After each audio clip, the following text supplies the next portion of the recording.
Chapter 49-29. At this moment, Old Gua's complexion sunk. The other party suddenly attacked him with killing intent. This was simply a method of silencing him. And he had merely glanced at those corpses, that's all, and that person actually wanted to kill him. This clearly showed how vicious his heart was. Who asked you to have bad luck? Unfortunately, you met this lord here. A gloomy and cold voice came over. The next moment, from approximately 100 meters away, several black figures rushed over with extremely fast speed. Along with this, a murderous aura also rushed over. Old Gua's sleeves turned, and he grasped his wide sleeves in his palm. At the same time, the spiritual aura on his body surged, and at the same time, a powerful airflow gushed out.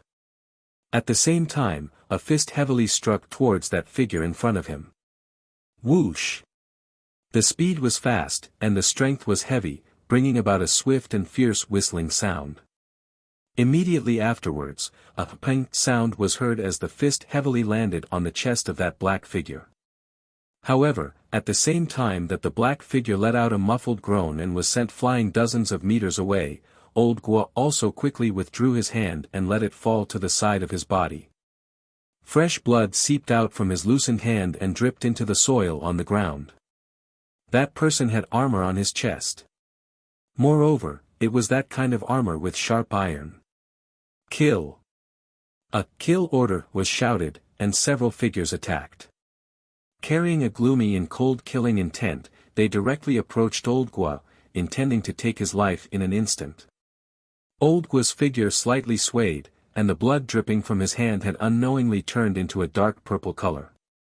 Even his palm had swollen, suffused with a deadly dark purple color. His lips were also suffused with a layer of dark purple color, and cold sweat seeped out from his forehead. At the same time, he spat out a mouthful of blood from his mouth, and rapidly retreated to avoid the attack of those several people.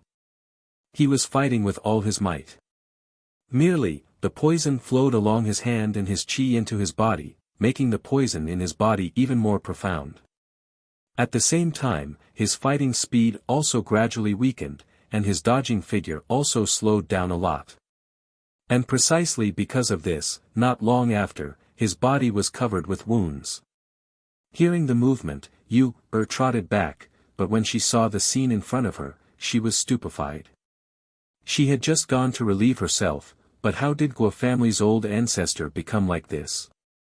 Seeing one of the black-robed people chopping towards Old Gua with a sword, she was startled, and promptly shouted, "Lion! Save him!" The moment she spoke, a flash of light shot out and pounced on Old Gua. At the same time, it took him away, then with a few leaps, it retreated to the spaceship further away and put him down. Pooh! Old Gua spat out a mouthful of blood. Looking at the small figure running forward, his pupils shrank and he exclaimed in an old voice, "No! Run! How could a small child be a match for those people? If she went up, she would be courting death." After the lion put him down, he quickly ran to his little master. At the same time, the silhouettes saw the child who had suddenly jumped out. One of them turned the sword in his hand and attacked the little girl. Facing the incoming killing intent, the little face of Yu was calm and collected. Facing the long sword in the hand of the opposite party, she didn't pull out her dagger, rather with a turn of her hand, a whip made a pa sound in the air, and with a shio sound, that whip rolled towards that long sword. Chapter 49-30. Ah! The flame burned head-on, and that black-robed man instinctively cried out in alarm. His hand loosened, and the sword in his hand was seized by the long whip. Shio, the long whip threw the sword towards one of the figures who was rushing towards the airship. Shio! A chill came from behind, and that black-robed man instinctively dodged. Just when he dodged sideways, he saw the long sword piercing through the big tree not far away. That person's gloomy and cold eyes narrowed, and looking back, his gaze landed on that little girl who was holding the whip in her hand, and his whole body was covered with dense killing intent. Courting death. With a cold shout, that person turned back, and attacked towards that little girl. Roar! Lion roared, and pounced towards that black-robed man in front, and started to tear and bite. Yu's small body strength naturally couldn't be compared to the other party, but she had the advantage in her wonderful movement technique. Moreover, she also had the ancient divine whip in her hand, which increased her fighting strength by several levels. But even so, those few people besieged her, and she also wasn't their opponent. She was forcefully holding on, but she didn't know that those few black-robed men were shocked and astonished. One must know that along with the battle, they would also attack with their pressure, but this little girl was actually able to withstand their pressure. Moreover, she was nimbly dodging their sword. Needless to say, this didn't surprise them. And at the dark place, that leader who didn't appear narrowed his eyes, and stared at the strange whip in the hand of that little girl. His eyes flashed, and don't know what he thought, but suddenly he opened his mouth and shouted, "Retreat!" With this order, although those few people didn't understand, but they also quickly retreated to a place where the whip couldn't attack, and stopped. Their bloodthirsty eyes were still staring at that little girl who was different from them. This child was very strange.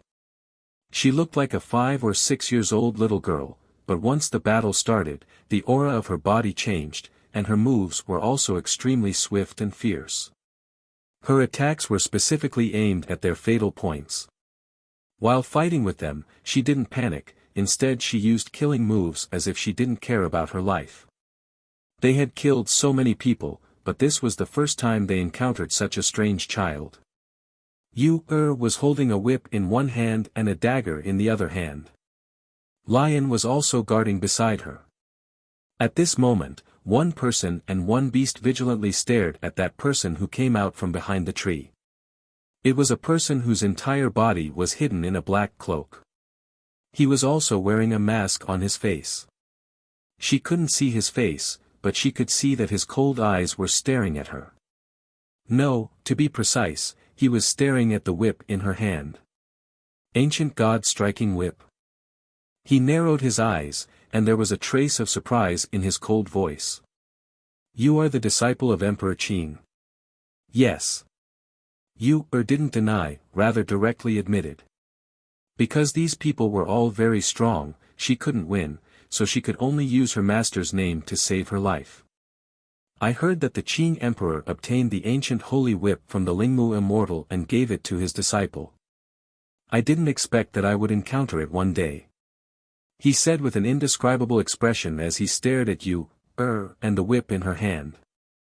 The next moment, the corner of his mouth twitched. "Since you are the beloved disciple of Emperor Qing, then so be it, withdraw." He retracted his gaze and turned around, then raising his cloak, he prepared to leave. "Wait a moment." Yu promptly called out to stop him. Seeing that person stopped, she said, "Give me the antidote."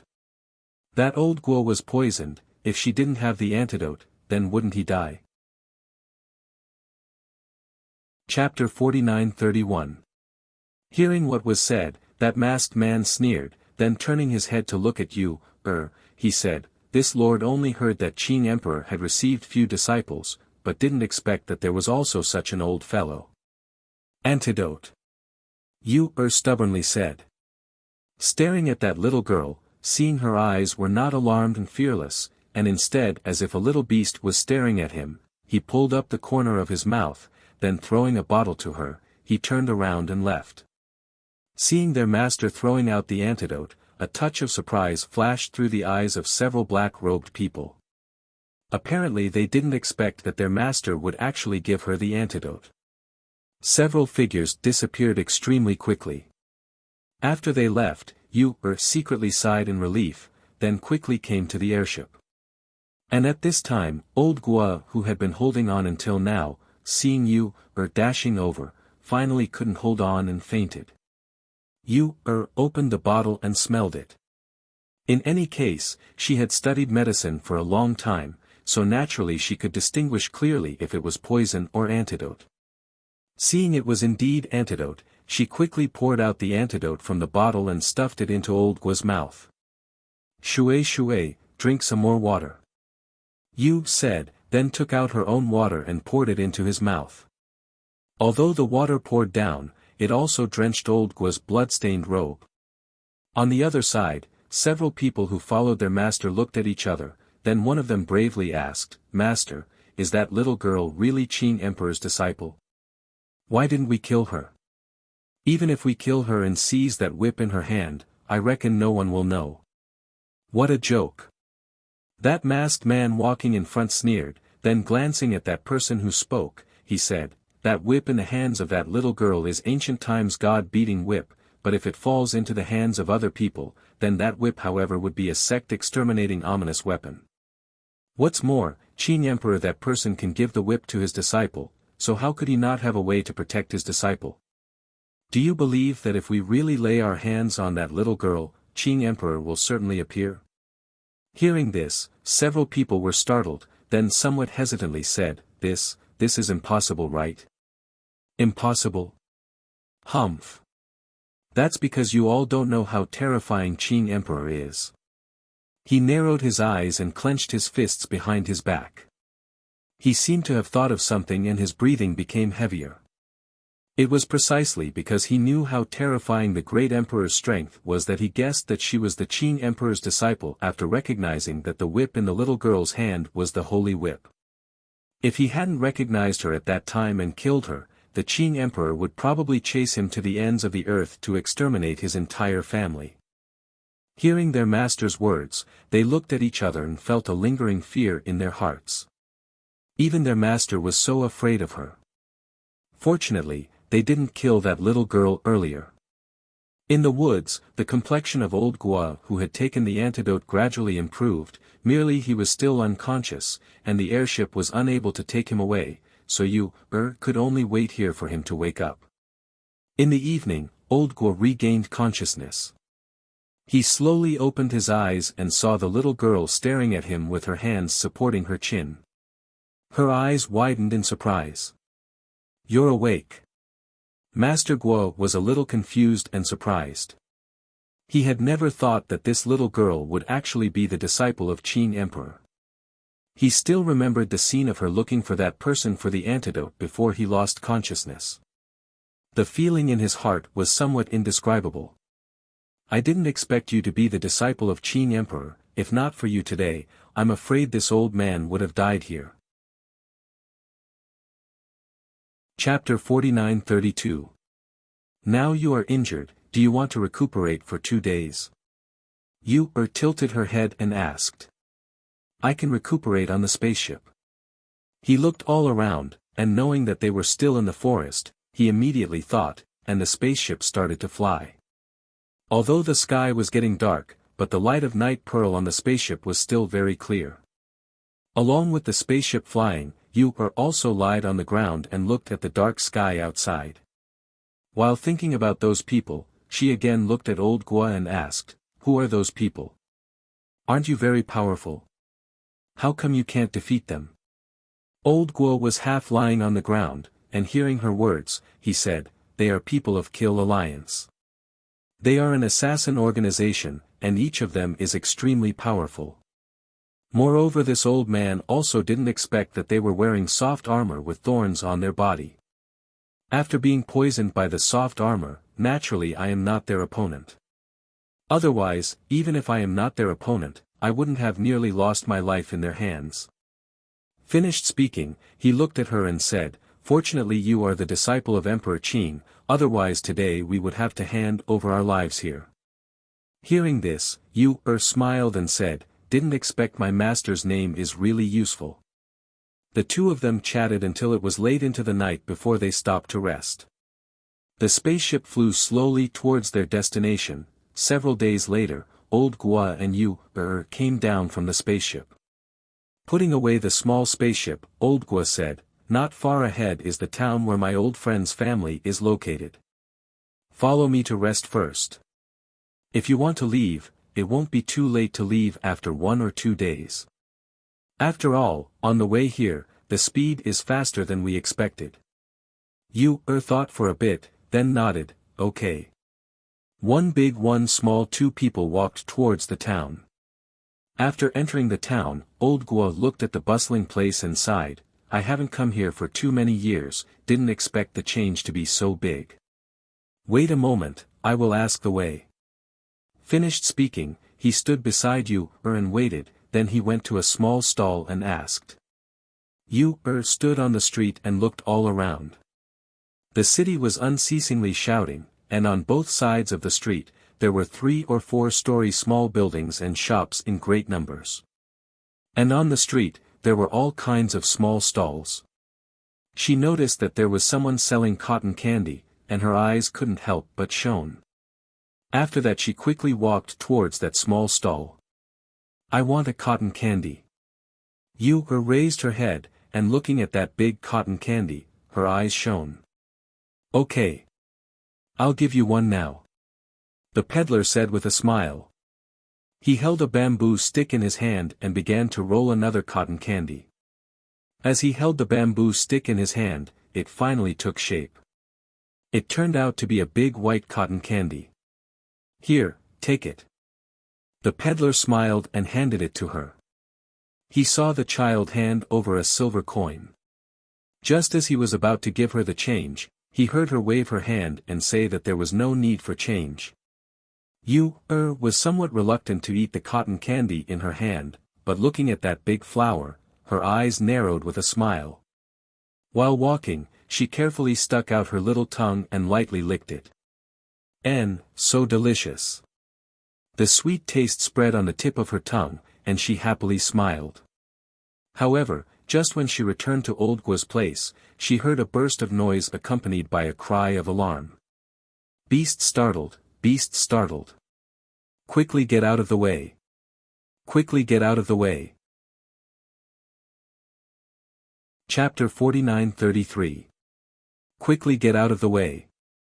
Quickly get out of the way. Yu was eating her cotton candy, and hearing the sound, she looked towards the direction of the sound, and saw a spirit beast carriage had lost control and was crazily running on the street. Yu calmly licked the cotton candy again, and seeing that spirit beast carriage was running over, under the exclamation and pity of those people in the surroundings, her little figure lightly moved towards the railing of the second floor of the restaurant and sat down. That little figure was sitting on the railing of the second floor, and her 2 legs were still dangling outside. One of her hands was holding a pillar to stabilize her body, and the other hand was holding a cotton candy to eat. At the same time, she was curiously looking at that spirit beast carriage that was crazily running and crashing into a stall, causing the things in that stall to scatter in all directions. The people in the surroundings were stunned looking at that little child who was dangling her pair of short legs on the railing of the second floor. Such a small child, they thought that she would be sent flying, but they didn't expect that this little girl's skill was so agile. At this moment, Old Guo was startled, then raising his head to look, he saw that little girl who was sitting on the railing was looking at him with a smile. Can't we eat first? My stomach is hungry. Yu sweetly said, revealing a pure and lovely smile. While eating the cotton candy in her hand, she discovered that even if she was unwilling to eat, the cotton candy was gradually becoming smaller.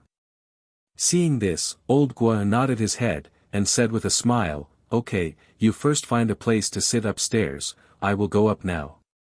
Finished speaking, he walked towards inside the restaurant. During this journey together, he also knew that this child didn't eat even a grain of seclusion pill, but, compared to ordinary children, she was indeed more sensible and hardworking. On the journey together, she only ate dry food, pastries and so on, and she didn't have any objection. Now that she had this condition to enter the restaurant, she should eat a good meal. The chaos on the street still hadn't dispersed, but the city guards quickly rushed over to deal with it. Many people saw that little girl's graceful and nimble movements, so from time to time, they would look towards the second floor of the restaurant. After Yu finished eating the cotton candy, she sat at the table and waited for the dishes to be served. Long before Old Guo came up, she had already let the waiter order the dishes. You weren't startled just now, right? Old Guo sat down and asked. No, those 2 beasts were startled, but they didn't hit me. Yu said, while playing with the teacup on the table, she asked, "Grandpa Gua, is your friend's house far from here?" "It's not that far away. There's no hurry. Now that we're in the city, it won't be too late to go after a meal," Old Gua said with a smile. He looked down at the street and saw the city guards rushing over. 2 spirit beasts that had gone out of control for some reason were killed. Blood splattered all over the ground. He frowned slightly, as if he did not expect the city guards' law enforcement to be so bloody and violent. Those 2 beasts truly died unjustly. Supported her cheek with her hand, and when she turned her head and saw the scene below, she couldn't help but lightly sigh. "Oh." Old Guo was surprised by her words. "Just a moment ago, I smelled the herbal smell on their body which can make beasts go crazy," said while playing with the teacup on the table. Old Guo didn't ask any more questions. There were some things in the city that they shouldn't meddle in. They should learn to ignore them. Otherwise, they would only bring trouble to themselves. Chapter 49-34. At the same time, the disguised Fengjiu led Mu Chen, Hao and Song Mi into the city. They looked very ordinary and didn't attract any attention as they strolled along the streets. After all, they were wearing the most ordinary clothes, concealing their strength, cultivation, and aura, and changing their appearances. They were so ordinary that they were like passers-by on the street, so no one would pay special attention to them. "Mother, let's rest here tonight. We'll leave tomorrow," Hao whispered as he looked around. When he saw the cotton candy, his eyes flashed. If my sister was here, she would definitely want to eat that cotton candy. At this moment, his sister, was immersed in the delicious food and simply didn't notice the scene on the street. Therefore, she didn't know that her mother, whom she missed so much, was on the street downstairs at this moment. "This pig trotter is delicious," said vaguely as she picked up a piece of meat and ate it hungrily. Old Gua smiled. "Eat slowly, no one will snatch it from you." He then scooped a bowl of soup for her. "Come, drink some soup, don't choke." "NN." Answered vaguely as she ate the stew on the table. Downstairs, Fengjiu and the others walked along the streets. After looking around, Song Mi said, "Master, there's an inn in front. Let's rest there first." "All right, we'll rest here today and see if there's anything we need to buy." "Buy everything." Fengjiu nodded and went with her to the inn in front. While eating, suddenly felt as if she had heard her mother's voice. She stopped chopsticks and looked all around, but she didn't see her mother's iconic red dress. Adding on to the fact that there were many people on the street, it made wonder if it was her misperception. After all, she didn't see her mother's familiar figure on the streets. "What's wrong?" Old Gua asked as he looked at the streets. "Nothing." Shook her head, her small face wrinkling. Her originally good appetite was lost because of disappointment. Seeing that she didn't want to say more, Old Gua didn't ask and only said, "Then try this, it's not bad." He then picked up some delicious food in her bowl. After walking for a while, Fengjiu suddenly stopped. She felt as if there was a familiar aura around, but when she looked around, she didn't see any familiar people or things. Mu Chen felt her strangeness and looked up to ask, "Mother, what's wrong?" "There's a familiar aura around here." Fengjiu said softly and looked around, but found nothing. She could only murmur with a smile, "I'm thinking too much." With that said, she led the children to the inn. Not long after Fengjiu and others entered the inn, Old Gua also came out of the inn with and walked towards the direction of his old friend's clan. And the direction they were walking was exactly the opposite direction of Fengjiu and others. Chapter 49-35. Who are you? Who are you looking for? A head popped out from the crack of the door, and after sizing up the 2 people, he asked. "I am your family's ancestor." Old Gua's voice paused for a moment, and he thought about the name of his old friend, as well as the ancestor from who knows how many generations ago. Therefore, he paused for a moment. But just like this, before he could finish his words, he saw the complexion of the gatekeeper sunk, and became extremely unsightly. At the same time, he retracted his head, and scolded, "Audacious! Where did this shameless person come from? You actually dare to speak arrogant words. Offend my family's ancestor." After he scolded, the door that had opened a crack was closed with a bang. The speed was so fast that old Guo was stunned for a moment, and he was somewhat unable to react. In any case, he was a dignified immortal, and this gatekeeper actually didn't know etiquette like this. He was truly condescending. His complexion slightly sunk, and his brows slightly wrinkled.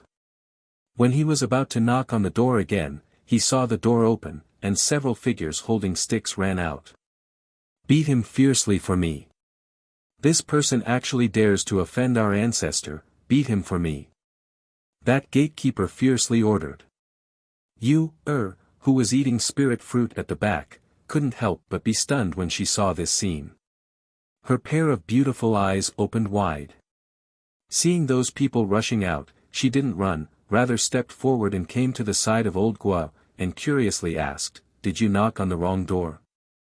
Old Guo took a deep breath and frowned. When he saw some people rushing at him with sticks in their hands, he waved his sleeves and pushed them all away. After that, he shouted in a deep voice, "I am an old friend of your ancestor. I came to the banquet at his invitation." Hearing this, those people who were repelled were startled, and couldn't help but look at each other in dismay. They knew that their ancestor had recently attended the banquet, but could it be that this old man in front of them was also a guest? If it was really like this, then they would really be in trouble if they offended the noble guest. The gatekeeper was stunned for a moment, and looking at him, he cautiously asked, "May I ask, honorable sir, what is your surname?" "Surname is Guo." He frowned and said. Hearing this, the gatekeeper's legs couldn't help but go soft. He bent his knees and directly knelt down. This lowly one has eyes but failed to recognize Mount Tai. Please don't blame me. Old Guo didn't speak, rather walked inside with you, When the people inside saw them, they promptly welcomed them to the hall, and some quickly went to report. Because Yu had just eaten her fill, she also couldn't sit still, so she swayed all around, sometimes touching this, sometimes looking at this, while waiting for someone to come. Old Guo didn't say anything. He just picked up the teacup and drank it calmly and comfortably. "Ha ha ha ha, brother Guo. I've been waiting for you to come." An old man strode in. Before he arrived, his laughter had already reached their ears. Yu, curiously looked over, and saw that person was also an old-looking old man, but his aura was very powerful. He was wearing a gray-colored robe, and his simple aura however couldn't be ignored. "Your Yu clan's gate is not easy to enter. It wasn't easy for me to come here, but I was almost kicked out." Old Guo didn't move from his seat, and was playing with the teacup in his hand. Looking at that old friend who was quickly approaching, he lightly snorted to show his dissatisfaction.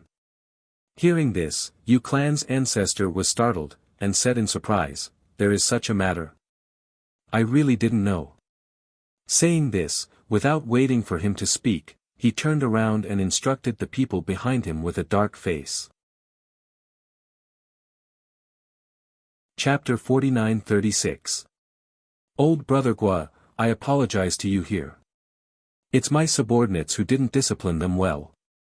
Please don't take offense. He walked forward with a smile and cupped his hands. Looking at the little girl in the hall, he asked in astonishment, "Brother Guo, this is." Old Guo looked at Cloud 7, thought for a moment and said, "This is my little friend called Cloud 7.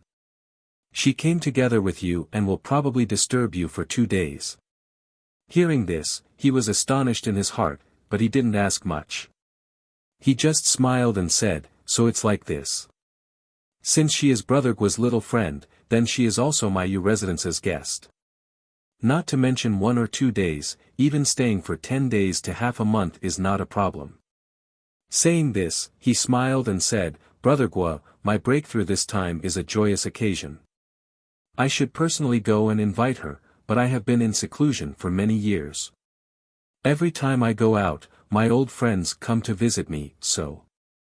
No matter, the distance between the two places is not close. Going back and forth will take time. It's the same for me to come. Old Guo waved his hand and said. Time flies in the blink of an eye.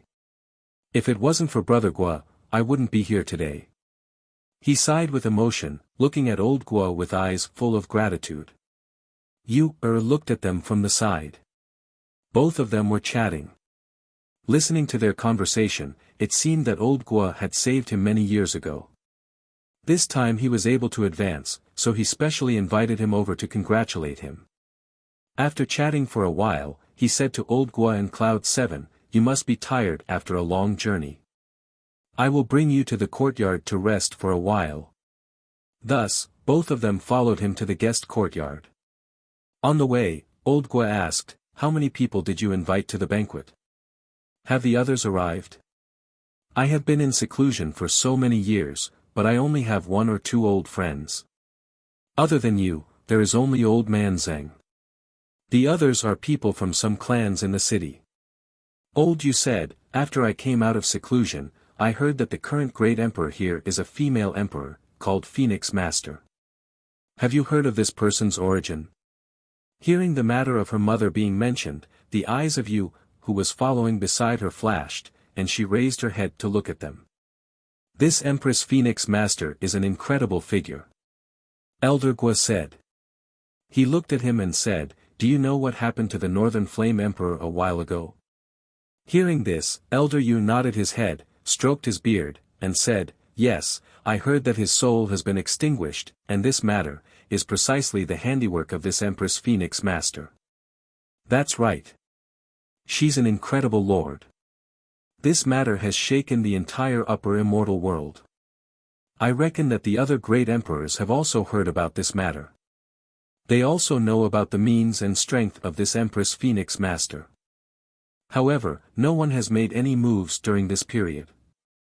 It can be said that this Empress Phoenix Master's strength is universally acknowledged. Elder Guo praised, and then said with a little regret, It's just that this Empress Phoenix Master is extremely mysterious. I only heard that this person likes to dress in red, and her red clothes flutters in the wind.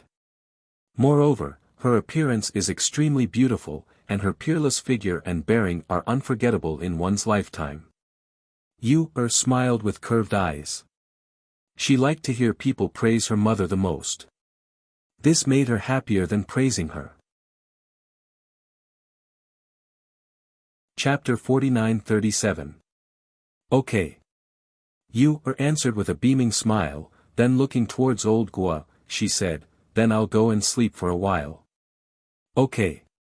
Old Guo nodded his head, and after seeing her enter the courtyard, he followed Old Yu to another courtyard. Both of them entered the courtyard, but Old Yu didn't leave. Instead, he let people serve tea and snacks, then sat down at the table in the courtyard. At this time, there were no outsiders, so Old Yu asked, Why are you calling this Yunqi little friend? What is her origin?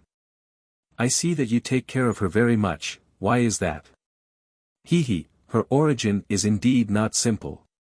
She was brought to the mansion by the descendants of my family. Hearing that she wanted to come here, and I just happened to want to attend the banquet, so I brought her along. Old Guo smiled and said, Don't look at her young age, her mentality and calmness when encountering trouble is not comparable to an ordinary child. Hearing his high evaluation of a 5 or 6-year-old child, Old Yu was stunned for a moment, but didn't say anything. Instead, he inquired about his situation in recent years. After drinking tea and sitting for a while in the courtyard, he smiled and stood up, That's fine, you first rest for a while. So that if we continue to chat, you won't even have time to rest. This time, no matter what, you should stay for a few more days, so that we can properly gather. Okay, you first go and busy yourself. Old Guo also stood up, preparing to send him out of the hospital.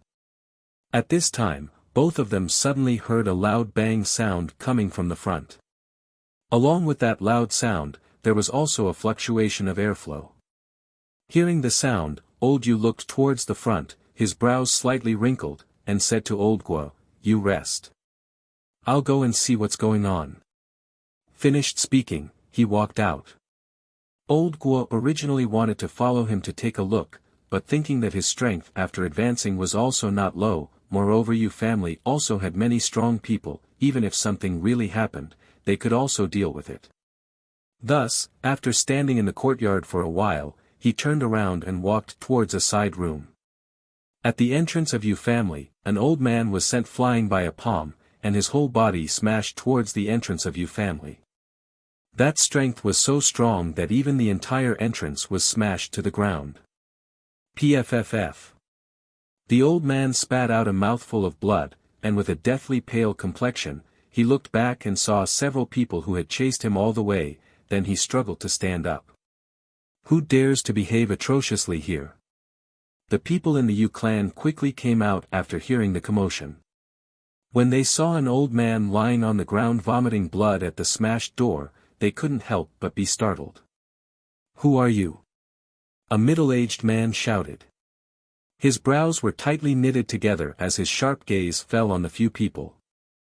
There were 4 people, 2 men who looked to be in their 40s or 50s, a woman in her 30s, and an old man in his 60s. The few of them released a strong killing intent. At this time, their eyes were not looking at the people around them, but at the old man who was struggling to stand up. Elder Zeng.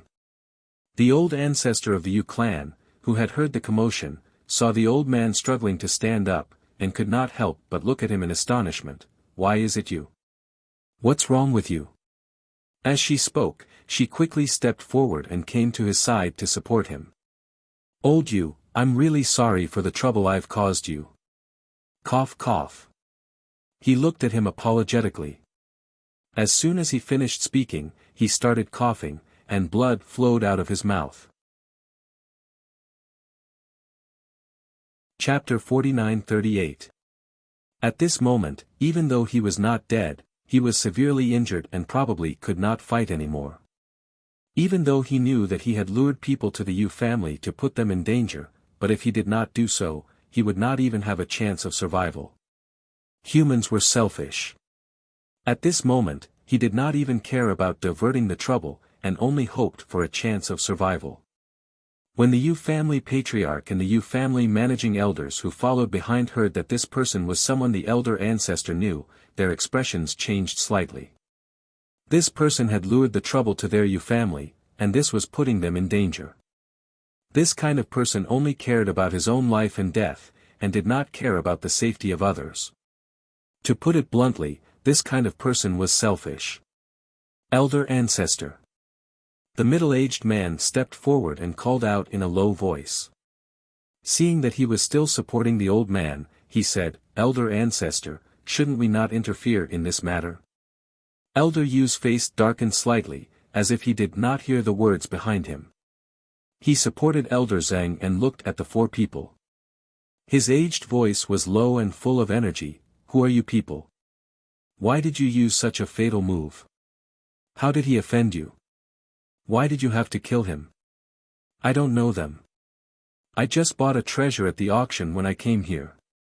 I wanted to congratulate you on your advancement, but I did not expect to be targeted by these 4 people and chased all the way here." Elder Zhang said weakly. Hearing this, Elder Yu's eyes flashed slightly. After glancing at him, he looked at the 4 people opposite him and said, "Gentlemen, how about giving me some face? If you stop now, we will not pursue this matter further." Elder Yu opened his mouth and said, his gaze falling on the few people. "Give you some face? Who are you? You have a lot of face." A middle-aged man sneered and said, "We will take his life today." As his voice fell, the sharp sword in his hand instantly attacked towards Elder Zhang. "Hold him." Elder Yu pushed him to the people behind him to support him. With a turn of his palm, a palm wind attacked towards the middle-aged man with a whoosh. Although the middle-aged man's aura was fierce, he was still pushed back by the opponent's palm. His figure retreated a few meters before he managed to stabilize himself. For a moment, the expression on his face changed slightly, and even his eyes darkened. Seeing this, the other three people's expressions changed slightly, and their gazes also darkened a little, and fell on Elder Yu in unison. Elder Yu cupped his hands towards them, and said, "Gentlemen, I don't know where you came from, but, today, he is a guest that I invited. There is no reason to let a guest die in front of my Yu family's door. Please leave." "You are Yu Chengji?" The old man stared at Elder Yu with narrowed eyes and asked. Elder Yu's expression, Chengji, Elder Yu's face, Chengji's Elder Yu, Elder Yu. Seeing this, he paused for a moment, then looked at him and said, "It's understandable that you're protecting him out of morality. Since this person was invited by you, then I'll give you face and not kill him in front of your Yu clan. However, if you dare to stop us outside your Yu clan's gate, then don't blame us for being impolite. Let's go." The old man shouted in a low voice and turned to leave. At the same time, the three people following him also quickly left, and a visible massacre came to an end. After sending the people in and settling them down, the Yu family elder walked out, looked at the figure waiting outside the courtyard, and walked up. Chapter 49-39. The old ancestor of Yu clan walked with his hands behind his back and came to a tree outside the courtyard. He lightly sighed, "Ai. How could I not know? But now that he is seriously injured and has come here by invitation, could it be that we can only watch him die?" He shook his head and said, "I have already sent a message to the people of Xing clan to let them send someone to pick him up and escort him back." Hearing this, the head of Yu clan loosened his brows and said, "Old ancestor, I feel that his way of doing things today is not too good. This kind of person is not worthy of our Yu clan to take such a big risk to protect. Okay, I know what I am doing." He waved his hand and left without saying anything else. In the evening, when the sky gradually darkened, a figure quietly sneaked into the Yu clan and came to the side of the well in the backyard of the Yu clan. Unscrewing the cap of the small bottle in his hand, he poured some medicine into the well water. That figure came quietly, and no matter if it was in the open or in the dark, the people of Yu clan did not see him. When Yu woke up, the sky had already darkened. She stretched her body and yawned as she walked out of the courtyard. After asking a servant, she went to the courtyard of Old Guo. "Grandpa Guo?" Yu called out but did not see anyone coming out. She then asked the servant girl outside the courtyard, "Is he also sleeping?" "Maybe, the door is always locked and I did not see him coming out." As the maidservant spoke, she looked inside and continued, "There's a welcoming banquet prepared in the front yard. The old ancestor has specially prepared this banquet for the two of you. Young miss, please go." "Welcome banquet?" Yu frowned and pouted her little mouth. "I dislike eating a welcome banquet the most.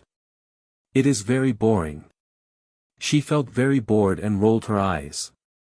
She rolled her eyes and said with a sly smile, "How about this? Since he is still sleeping and has not woken up, you wait for him to wake up and tell him that I went out to stroll around the night market. Tell him not to look for me and I will be back later." Saying this, Yu did not wait for the servant girl's response. She immediately giggled and skipped towards the front courtyard's gate. Why is the gate broken?" When Yu arrived at the entrance, she saw that the entrance was no longer there. At this moment it was empty, but there were several guards guarding there. She couldn't help but feel surprised. Something happened today. The main door was smashed. It will take tomorrow to reinstall it. One of the guards recognized her as an important guest of the residence and said, "So that's how it is." Yu nodded her head, but in her heart, she felt strange. Someone actually dared to smash the door of Yu clan. From what old man Yu had said, it seemed that after his advancement, the Yu clan's strength had increased a little. He didn't expect that there would still be someone who dared to smash his door. It seemed that either he wasn't strong enough, or the person who smashed his door was stronger. She shrugged her shoulders. Since it had nothing to do with her, she walked out of the door. When mother used to take us to the night market, the most we would find was delicious food. You said while walking. She was skipping and hopping on the street. Seeing something fun, she would go over to take a look. Seeing something delicious, she would go over to buy some. If only mother and big brother were also here.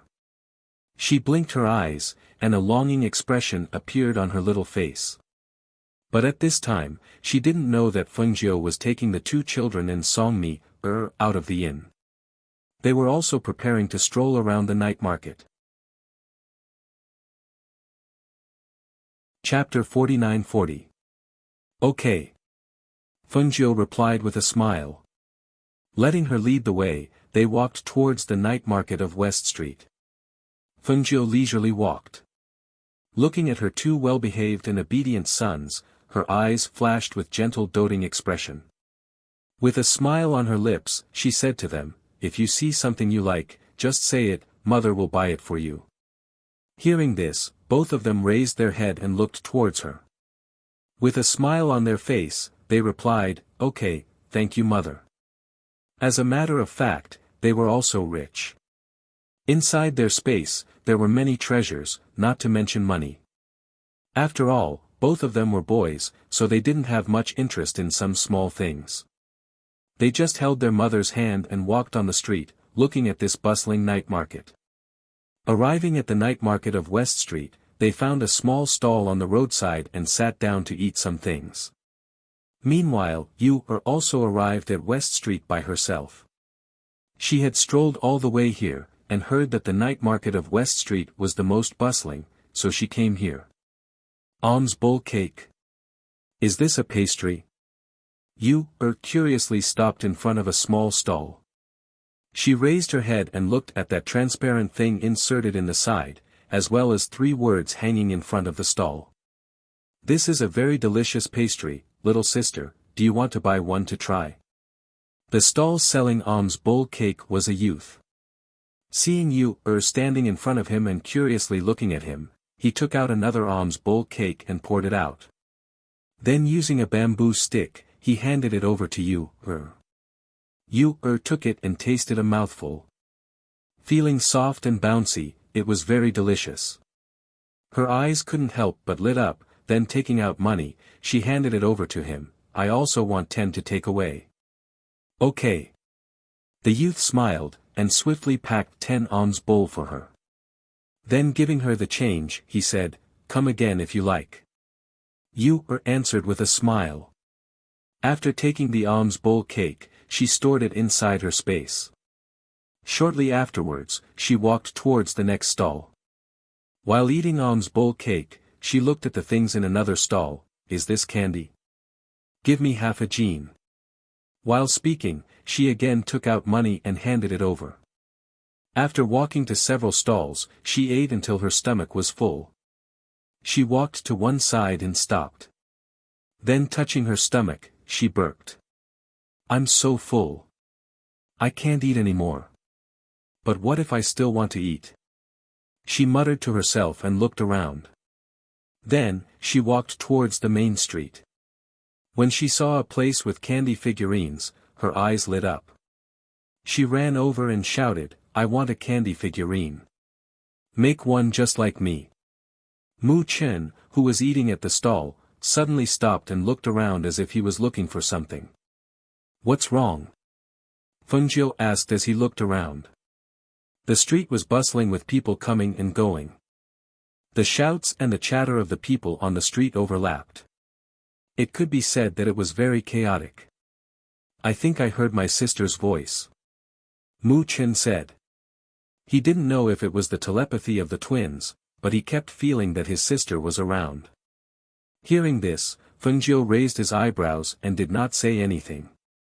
Instead, he released his divine sense and scanned the surroundings. The search of the divine sense was naturally not something that the naked eye could compare to. The divine sense swept past one person after another. Even if there were so many people on the street, it would not miss anyone. Chapter 49-41. That little girl is buying sweets over there. Fengjiu shook his head. Hearing their mother's words, Mu Chen and Hao Er's eyes lit up. They quickly stood up and looked in the direction their mother was looking, but they could not see where Yu Er was. Little sister. Master is talking about that little girl. Mi Er also quickly stood up and looked left and right, but she could not see anyone. Over there. Fengjiu said and walked forward. Yu Er was looking at the peddler who was kneading the sweets. She looked at him with her big eyes and said, "Knead it according to my appearance, make it look better." Little sister. Little sister. Hao Er and Mu Chen came over and shouted when they saw her. Yu Er, who was staring at the sweets, was startled when she heard the familiar voice. She turned around and saw two figures running over. When she saw the two figures, she was stunned for a moment. She was not familiar with their faces, but she was familiar with their figures and the expression in their eyes. She did not need to think to know that they were her two brothers in disguise. She couldn't help but smile happily and ran over to them. Big brother. Big brother. Little sister, we finally found you. Are you okay? Did you encounter any danger outside alone? Hao Er held her hand and looked at her in front of him, unable to hide the joy in his eyes. Don't you know that we would be worried if you ran around? Mu Chen scolded with a straight face, acting like an older brother. Yu Er stuck out her little tongue, feeling somewhat guilty and also somewhat guilty, she said, I also missed mother, so I secretly ran out, but you all don't need to worry, I am very well, I didn't encounter any danger. As he spoke, he asked in a low voice, is Master angry with me? Is he very angry? Since you were worried that your master would be angry, why did you sneak out? A voice sounded, and Yu Er widened her eyes in astonishment. She looked at the person slowly walking over. It was obviously not her mother's face, but that voice was her mother's voice. Mother? She called out in astonishment. She couldn't believe it. Fengjiu walked over and looked at her little face full of astonishment. She was originally worried about her and wanted to scold her, but when she saw this soft little girl, she couldn't bring herself to scold her. Have you suffered? Did you get hurt while you were out there? Did you not eat well? Why did you lose weight?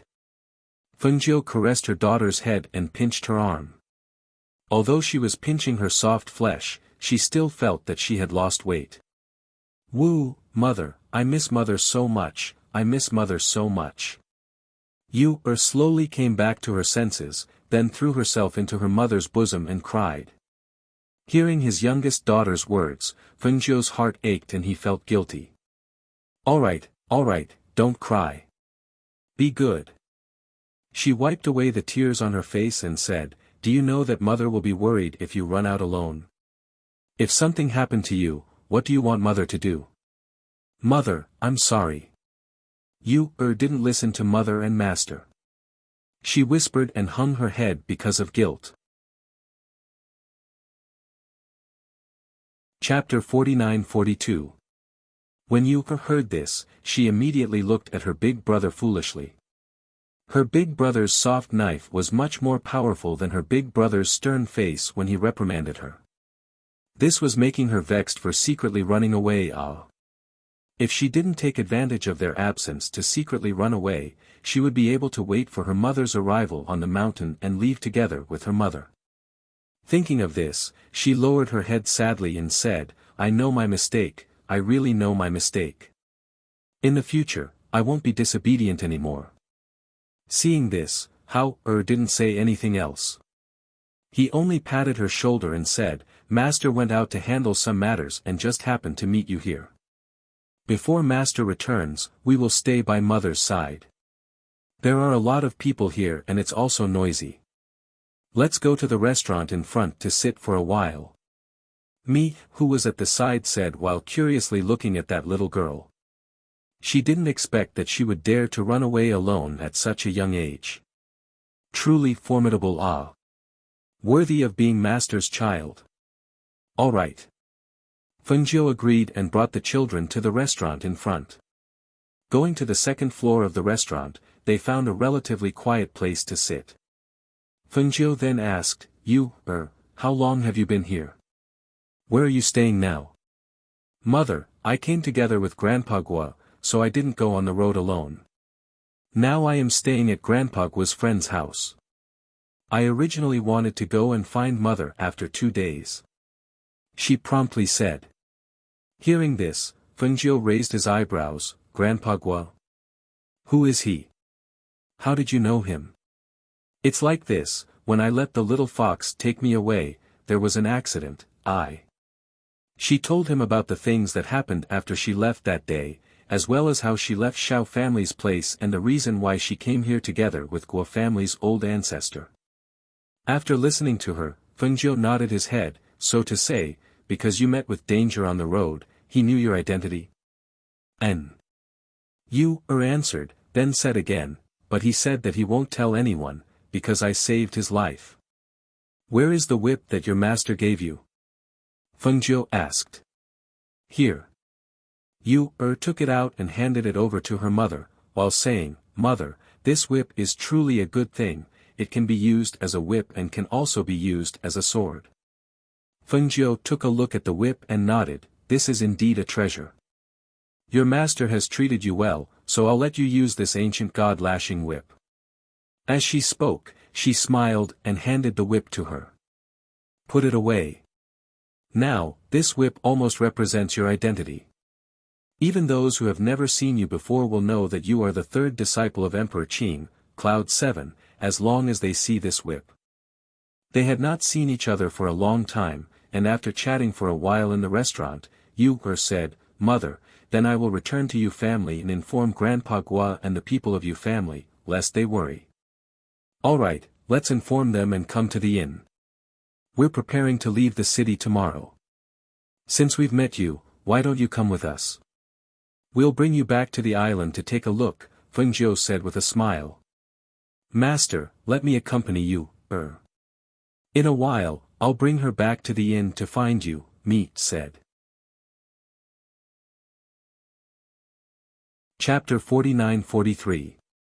With regards to her master not avoiding her and talking about this matter, she was moved in her heart and also secretly remembered to keep this secret. At this moment, regardless of whether it was in front of Yu's grandfather Guo or in front of Yu family, it was not suitable for her master to show his face, so she could only accompany her master. After all, it was the middle of the night, and only she, this adult, could accompany her master. Only the people of Yu family and that old man Guo would let her leave this place in the middle of the night. Hearing her words, Fengjiu also didn't refuse, rather nodded his head, and, you accompany her. After bidding farewell to them, return to the inn, we will wait for you to come back. Okay. You and me answered, then both of them left and went downstairs. After they left, Fengjiu also took the 2 children and went towards the direction of the inn, preparing to go back and wait for them to come back. At this moment, although Yu family was brightly lit, but it was in a kind of strange silence. Yu took me and walked towards Yu clan, while saying, it's just in front. Today, I don't know why their main gate is broken. Now they can't close the gate, but there are several guards guarding there. While speaking, they arrived at the main gate, and just when Yu was preparing to enter, Song Mi suddenly vigilantly pulled her, protecting her behind her back. What's wrong? Yu was startled, then raised her head and looked at her. Something's wrong, there is a smell of blood. Song Mi said, then frowning, she said, there is a problem here. Because of her obstruction, and also because of her reminder, Yu, who was standing at the main gate, also smelled the smell of blood in the air, and her complexion couldn't help but slightly changed. Just at this moment, a voice came from behind them. Since you have seen it, then stay here together. That voice was cold with killing intent, and just after this voice came out, a stream of air attacked them. The 2 people standing at the main gate had no way to retreat, so they could only hide inside Yu residence. But just after entering Yu residence, they sensed that the entire Yu residence was covered with an enchantment, so that the sound and the stream of air from the fight wouldn't leak out. Therefore, it also wouldn't alarm other people. And all over this residence, those people who should be guarding the main gate were all lying on the ground at this moment, and in the direction of the backyard, there were sounds of fighting and screams. "Be careful!" Me-er shouted. With a twist of her hand, a frying pan flew out and struck towards the person who was attacking. With a whoosh, the frying pan was flung at that person. As it flew out, it expanded as it spun, and with a bang, it smashed down from above. However, after the attack was blocked, it returned to Song Mi-er's hand. "Lion!" Yu-er called out and looked in the direction of the rear courtyard. She said, "Go and take a look at Grandpa Guo." After all, they had been together all the way, and she didn't know what had happened. In short, protecting him was the most important thing. Roar! The lion roared and dashed towards the backyard. Divine beast! That middle-aged man who had attacked me-er narrowed his eyes, then his gloomy and cold gaze fell on Yu-er, as if he was trying to guess who she was. Such a young child actually had a divine beast accompanying him. In the rear courtyard, the old ancestor of the Yu clan and old Guo were working together to deal with the three people who were attacking them. Most of the people in the residence were unconscious because they had eaten and drunk water. Only the two of them were still conscious because they were stronger. In addition to the fact that they hadn't eaten anything and had only drunk tea, and because of their great strength, they were able to forcefully endure. Chapter 49-44. Patriarch Yu was frightened at the same time.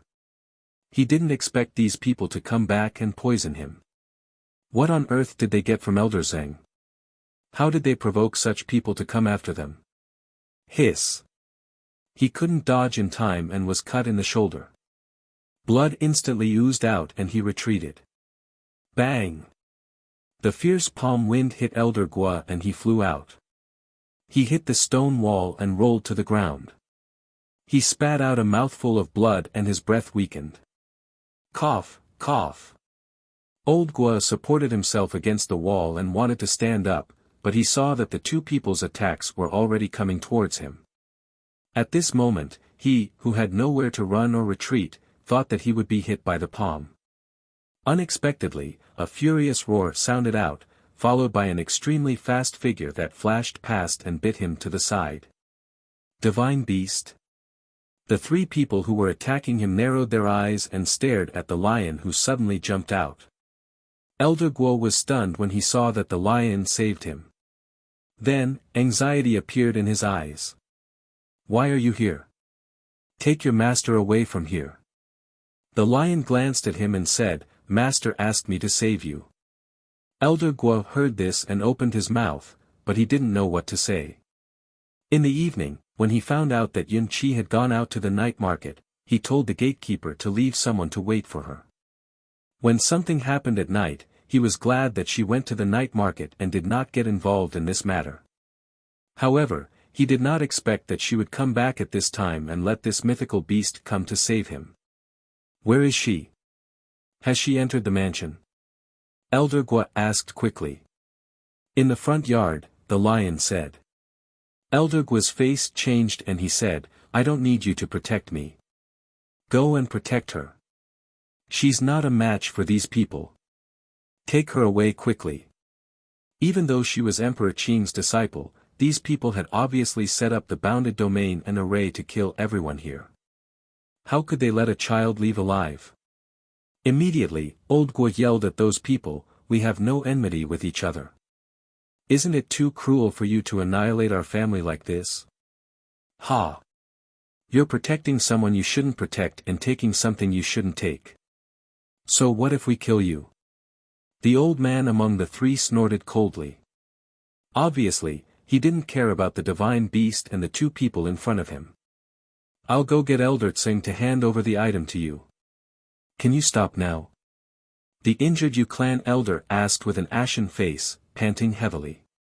He knew that if they continued to fight, the two people would be no match for them. If they were willing to give the thing to them, they would at least be able to survive the night. "It's the same after I kill you," the old man said, and attacked the elder Yu.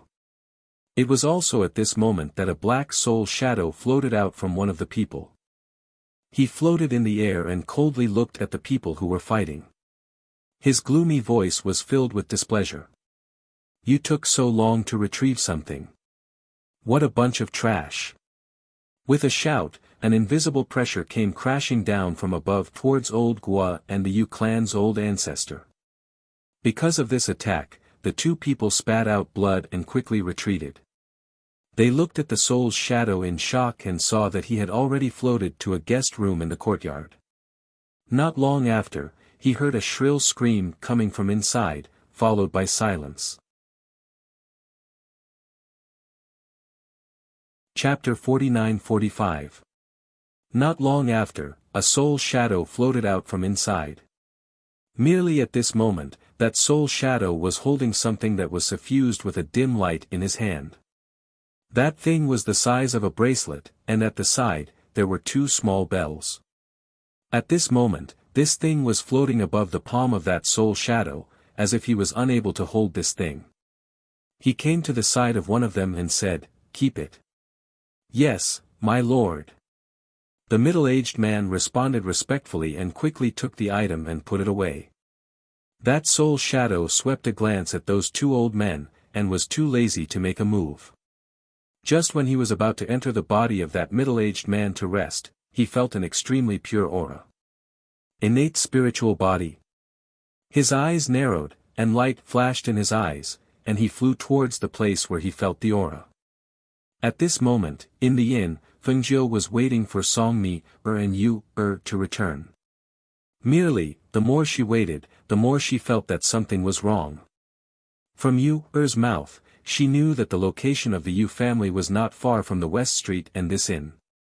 It was reasonable to say that they were only going to say goodbye, and would not stay for long, so why hadn't they returned yet? Although Mi was following them, her heart was still not at ease. Thinking for a bit, she turned around to look at her two sons and said, "You two wait for me here, I will go and see why they haven't returned yet." "Okay, we will wait for mother here." Both of them replied. Fengjiu revealed a smile, and rubbed their heads, saying, "The night is getting late, you two don't run around. Obediently wait here, mother will return in a while." After saying this, she directly rushed out of the window, and with a flash, she rushed into the night.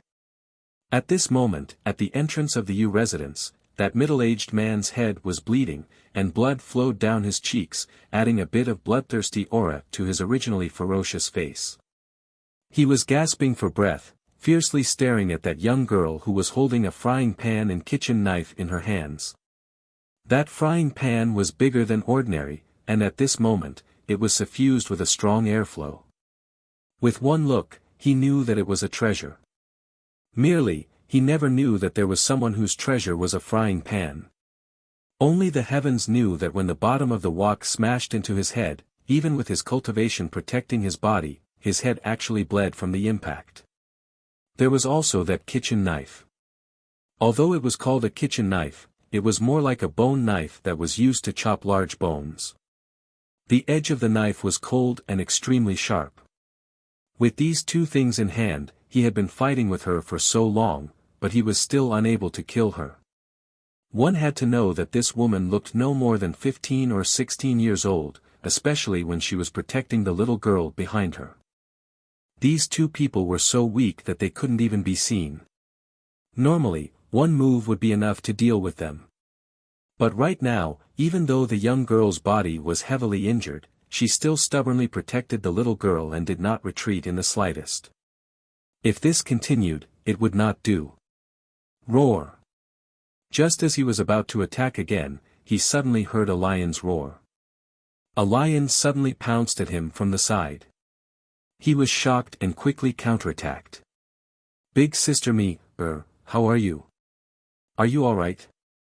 Yu worriedly looked at her. Yu's body was full of big and small injuries, but all of them were because of her protection, so she wasn't injured by that person. You have to quickly leave and go to the inn to find master. This place is too dangerous, go. Taking advantage of the lion entangling that middle-aged man, Songmi protected her and went towards the entrance, wanting to send her away from this dangerous place as soon as possible. Chapter 49-46. Suddenly hearing that voice, Songmi's heart sunk, and instinctively protecting behind her, then vigilantly looking towards the direction of the voice, she saw that it was not a person, but a soul body. Quickly go. Songmi pushed her to leave towards that door. You think you can leave? That soul body sneered, and with a wave of his hand, who was running towards the door, as if she had touched some kind of barrier, bounced back and fell on the ground. Seeing this, the uneasiness and worry in Songmi's heart became more and more deep. They were trapped. They couldn't escape. Who are you? What do you want to do? Songmi shouted loudly, then raising the kitchen knife in her hand, she pointed it towards that soul body. That soul body shot a glance at the frying pan in her hand, and a trace of dark light flashed through his eyes. Cooking God Song Clan's person? Yes. If you are sensible, it's best not to touch us, otherwise, our Song Clan will not let you off. Clearly feeling the terrifying and powerful soul body before her eyes, Songmi could only attempt to use Song Clan to scare him off, but she also knew that the aura of this soul body who was unknown whether it was a human or a ghost was so terrifying. Moreover, recognizing that she was a person of Song Clan, she feared that he would not be easily scared off. Insignificant Song Clan, nothing more. He sneered, then shooting a glance at Songmi, he waved his hand and brushed her aside. Bang! Ah! Almost without any power to resist, she was brushed aside and knocked against the stone wall. Songmi screamed miserably, then after knocking against the stone wall, she rolled on the ground, and spouted out a mouthful of blood. Pfff. Big sister me, You cried out in alarm, then ran towards her. A child with innate spiritual body, truly rarely seen. This smells really fragrant. That soul body blocked in front of you, and with an intoxicated expression, he smelled that pure and rich spiritual chi from her body. Get lost. You angrily took out her whip and lashed towards him. Shio. The red whip as if a flame suddenly attacked, and lashed towards that soul body in front of her. That soul body had an intoxicated expression, squinted his eyes, perhaps he felt that this child's attack also couldn't injure him, so he didn't care about it. However, when he felt an intimidating and fierce aura with a terrifying power attacking him, he was shocked. He opened his eyes and saw a red light flashing in front of him. The speed was too fast for him to see clearly, but he instinctively felt danger and dodged. He had no choice but to dodge the whip that was aimed at him from the front, but he couldn't avoid the whip that landed on half of his body with a whoosh. Hiss. A searing pain shot straight to his soul like a burning flame. It was so painful that he couldn't help but suck in a breath of cold air. His soul quickly retreated, and only then did he look at the whip in the child's hand. God-striking whip. His brows furrowed tightly, and his face, which was not very conspicuous in the night, darkened. A dark and cold aura also spread from his soul. You are the disciple of the Azure God Emperor. There was no doubt in Zhang Xian's mind. Apart from Emperor Qing's disciple, who else would dare to hold the holy whip? Thinking about the words of Emperor Qing, and thinking that this child with innate spiritual body before his eyes was unexpectedly the disciple of Emperor Qing, his brows twitched, and a trace of unwillingness flashed through his eyes. Innate spiritual body child was so nourishing, if he refined her into a pill, then his divine soul would become even more powerful, and perhaps he might ascend to become great emperor in the near future. Chapter 49-47. There was a faint trace of hesitation in his heart. The current him still didn't have the strength to bear the fury of Qing Emperor, so he didn't dare to take this risk. But Annate's spiritual body was so hard to find, if he obtained her and used her to refine a pill, perhaps he could ascend to become great emperor. At that time, he would naturally be able to contend against Qing Emperor. For a moment, two thoughts floated in his heart. Reason told him not to take this risk, but there was another voice in his mind telling him not to miss this opportunity. As long as he killed all the people here, then no one would know who had taken away this disciple of Qing Emperor. Even if he really knew in the future, at that time, perhaps he would have already ascended to become great emperor. Thinking of this, the excitement in his heart sprang up again, and looking at that child who was holding God-beating whip in her hand, it was as if he was looking at a rare treasure. Children were sensitive, especially facing that kind of unkind gaze, it was even more so. At this moment, seeing that unknown whether it was a human or a ghost looking at her with that kind of strange gaze, Yu tightly grasped God-beating whip in her hand and stared at him, then nervously said, I am the disciple of Qing Emperor. If you dare to touch me, my master will not let you off.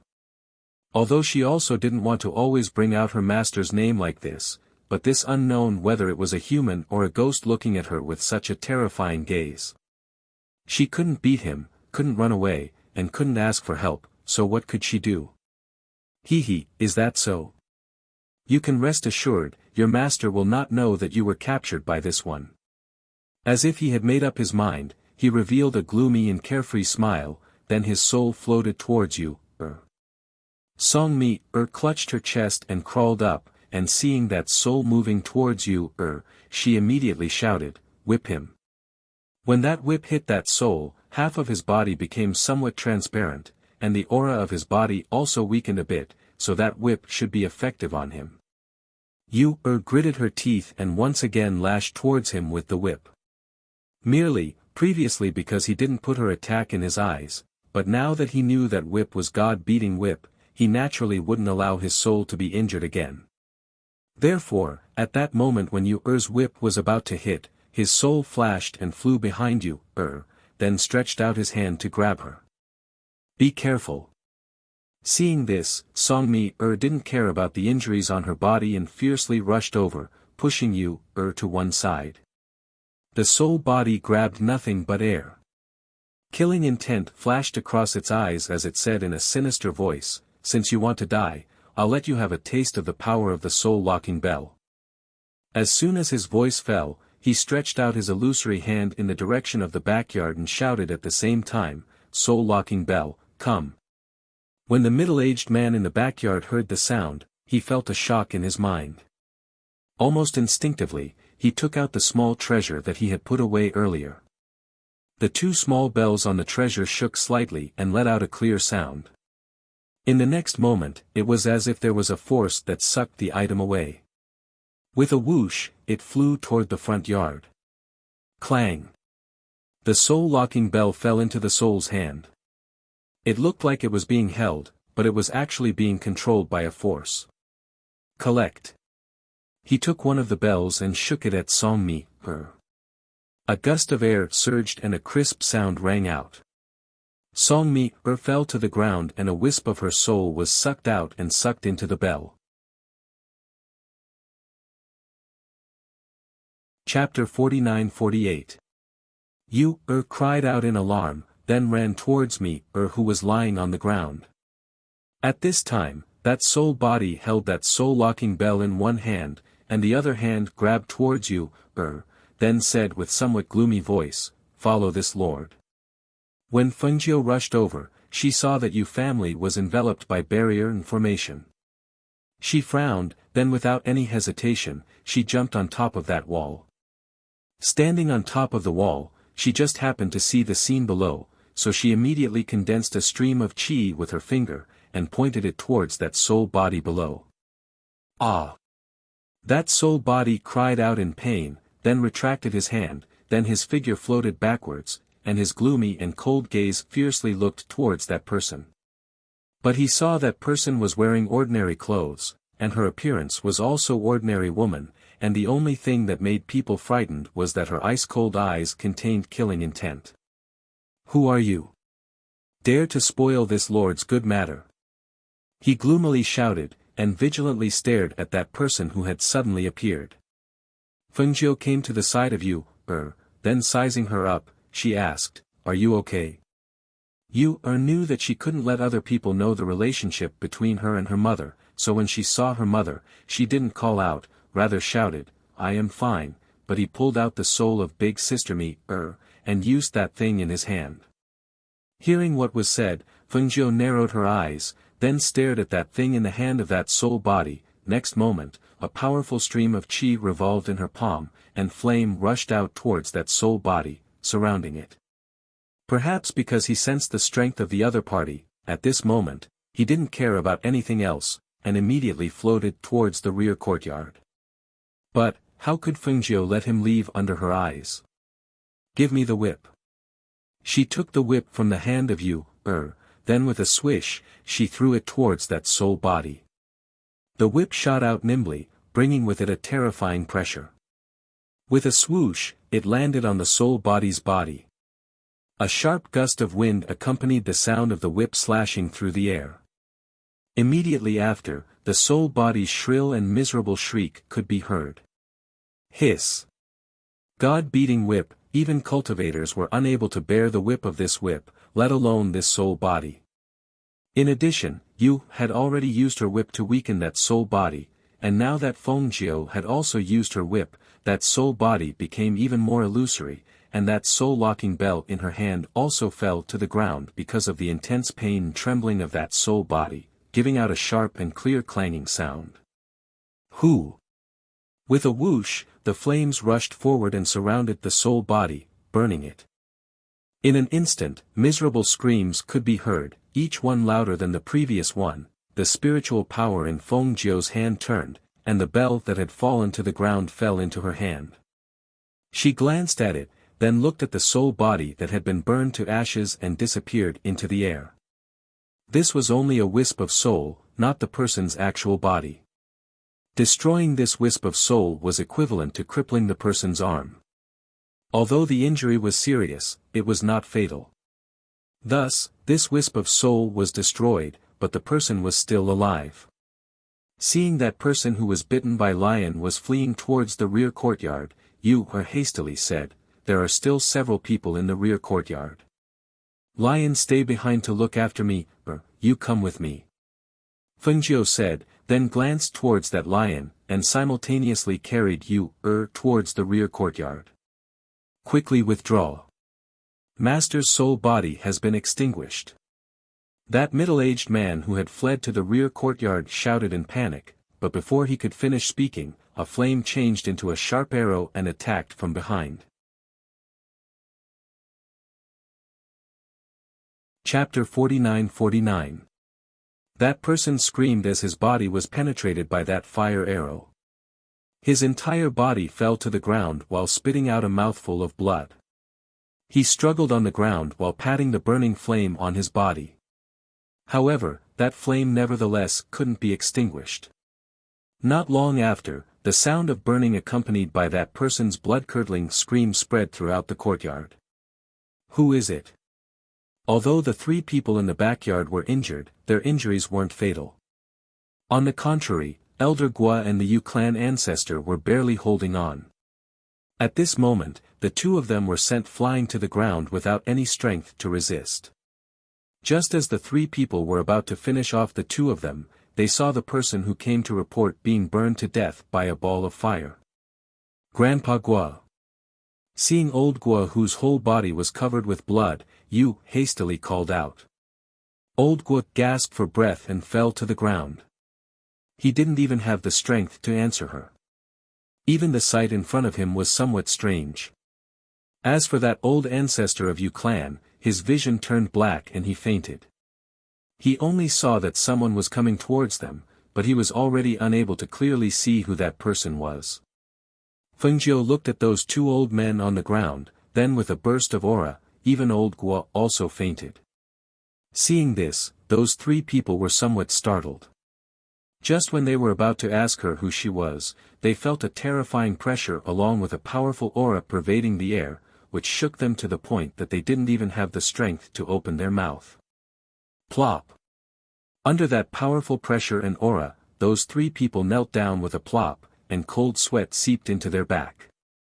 They only felt their heart beating in horror, and their eyes looked towards that woman in horror. Who the hell was this person? How could her aura be so terrifying? Fengjiu handed over the whip to Yu, and simultaneously walked forward. Arriving in front of those three people, he extended his finger and placed it in the space between their eyebrows. And under their shocked gaze, he began to search their soul. She wanted to know who was the real body of that soul. And what was the origin of these people? Dealing with this kind of people, the best method was to directly search their soul. Not long after, those three people fell down. Under Fengjiu's soul search, it was basically impossible for these three people to be alive. Seeing that everyone had fainted, Yu stepped forward and said, "Mother, earlier, I don't know if it was a human or a ghost, but it said that I have an innate spiritual body. It said that I was very fragrant and wanted to catch me." Hearing this, Fengjiu rubbed her head and said, "It's okay. Mother will take care of the rest. Don't worry." Because the two children had innate spiritual bodies, their bodies were covered and protected. Ordinary people would not be able to detect it.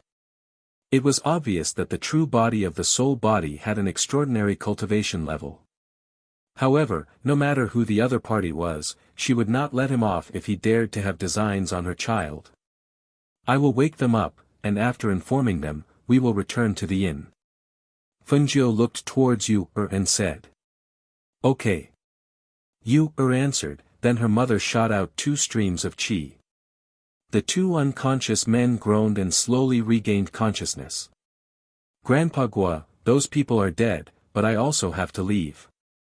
I came back to inform you," Yu said, then looking at the 2 people who were leaning against each other, she thought for a bit, then took out a medicinal pill and gave it to old Gua. "This medicinal pill can cure your injury. After your injury is healed, quickly return home." Chapter 49-50. As far as he knew, other than those 3 disciples of Emperor Qing, there was no one else. Then who was this woman? How could she appear here and save them? Moreover, the strength of those people before was not weak, especially that soul. Was it also destroyed? Just by the strength of this woman alone. "Many thanks for the grace of saving us. May I know how to address our benefactor?" Elder Gua asked as he came back to his senses.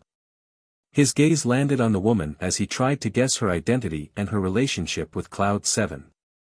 "It's just a small matter," Fengjiu said, nodding to him, "Goodbye."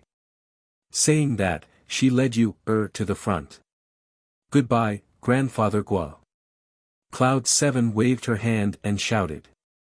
As for the old ancestor of Yu family who had already woken up, she automatically ignored him.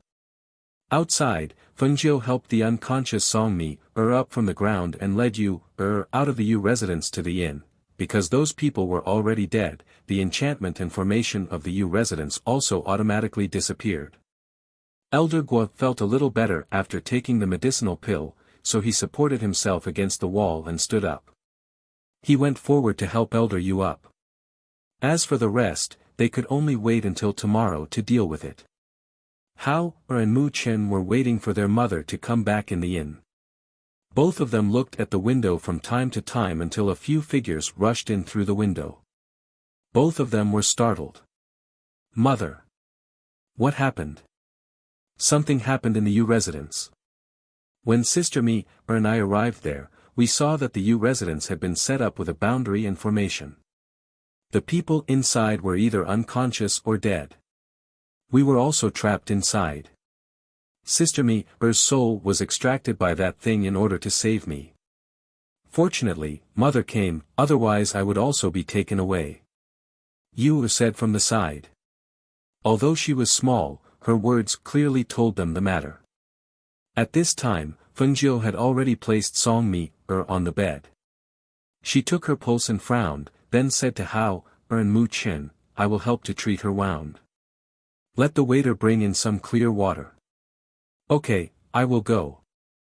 Hao immediately responded and went out first. He did not let the waiter bring it in. Instead, he personally brought the water in and placed it by the bed.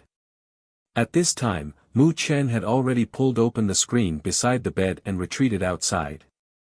Hao and Mu Chen were both little boys, so they retreated to wait outside the screen. Yu stood by the bedside, watching her mother help me treat her wound. When her clothes were taken off, and seeing those big and small injuries, Yu's little fist slightly clenched and said, "If it wasn't for big sister me blocking for me, perhaps now the one injured would be me." "Mother, will big sister me be alright? Most of the wounds on her body are superficial, and her internal injuries aren't that serious either. It's not a big problem for me to treat her, but she's currently in a soul-separated state. Her body is here, but her soul has been extracted," Fengjiu said slowly as he treated Song Mir's wounds. Hearing this, Yu anxiously said, "Then can divine soul return? Didn't mother bring back something called the soul-locking bell? Big sister me's divine soul is inside that bell. Because of this soul-locking bell, Yu clan got into trouble," Fengjiu said, then with a flip of her hand, that small and exquisite thing appeared in her palm. Chapter 49-51. Hearing these words, Fengjiu was startled for a moment, then with a smile, she said, "This thing is not an evil thing, moreover, it is also an uncommon treasure." She smiled, then looking at Yu, she said, "There is no evil thing in this world, only the human heart is evil." Her voice paused, then said, "Just like a knife, in your hand you use it to defend yourself, but in the hand of an evil person, it is used to kill people, but in the hand of me, she can use it to cook. Things are the same, the only difference is the person using it." Hearing this, Yu nodded her head, then crisply said, "Mother, Yu understands, and will also remember." Fengjiu rubbed her head, then said, "Go outside and sit together with your two brothers. Mother will study this soul-locking bell, and see how to release me's divine soul." "Okay." Yu answered, then walked outside the screen. With her mother here, she didn't need to worry. Seeing her coming out, Hao and Mu Chen promptly pulled her to sit at the table, then asked, "Little sister, are you tired? Do you want to go and rest first?" "I am not tired." Yu shook her head, then sitting at the table, she said, "I will wait here for big sister me to wake up. Then we will accompany you." Both of them said, and accompanied her to sit here. Inside the screen, Fengjiu studied that exquisite soul-locking bell in her hand, then taking one of the bells, she poured in spiritual power and lightly shook it, then a wisp of soul visible to naked eyes floated out. Seeing it was Songmi, she immediately guided her soul to return to its place. Seeing the soul and body fusing together, she relaxed, then reached out her hand to check her pulse. After checking that there was no big problem, she got up and walked outside. "Mother, how is it?" Seeing her coming out, Yu promptly trotted forward. "Her divine soul has already returned to its place, she will be able to wake up early tomorrow morning," Fengjiu said with a smile, then handed that soul-locking bell to Yu, and said, "This is for you. Keep it, perhaps you will have a use for it later." "Isn't this used to collect souls?" Yu asked, then took that soul-locking bell and played with it. The two small bells looked very exquisite, but this thing was used to lock the soul. Thinking that there might be ghosts and such things trapped inside, Yu frowned. Fengjiu smiled and said, "This is an extraordinary treasure. Not only can it lock the soul, it can also absorb the soul. Moreover, ghosts and evil beings won't dare to come close to you. After you bind this item with your blood, wear it. It won't hurt." Hearing her mother's words, Yu dripped a drop of her blood on that little thing, then wore it on her little hand.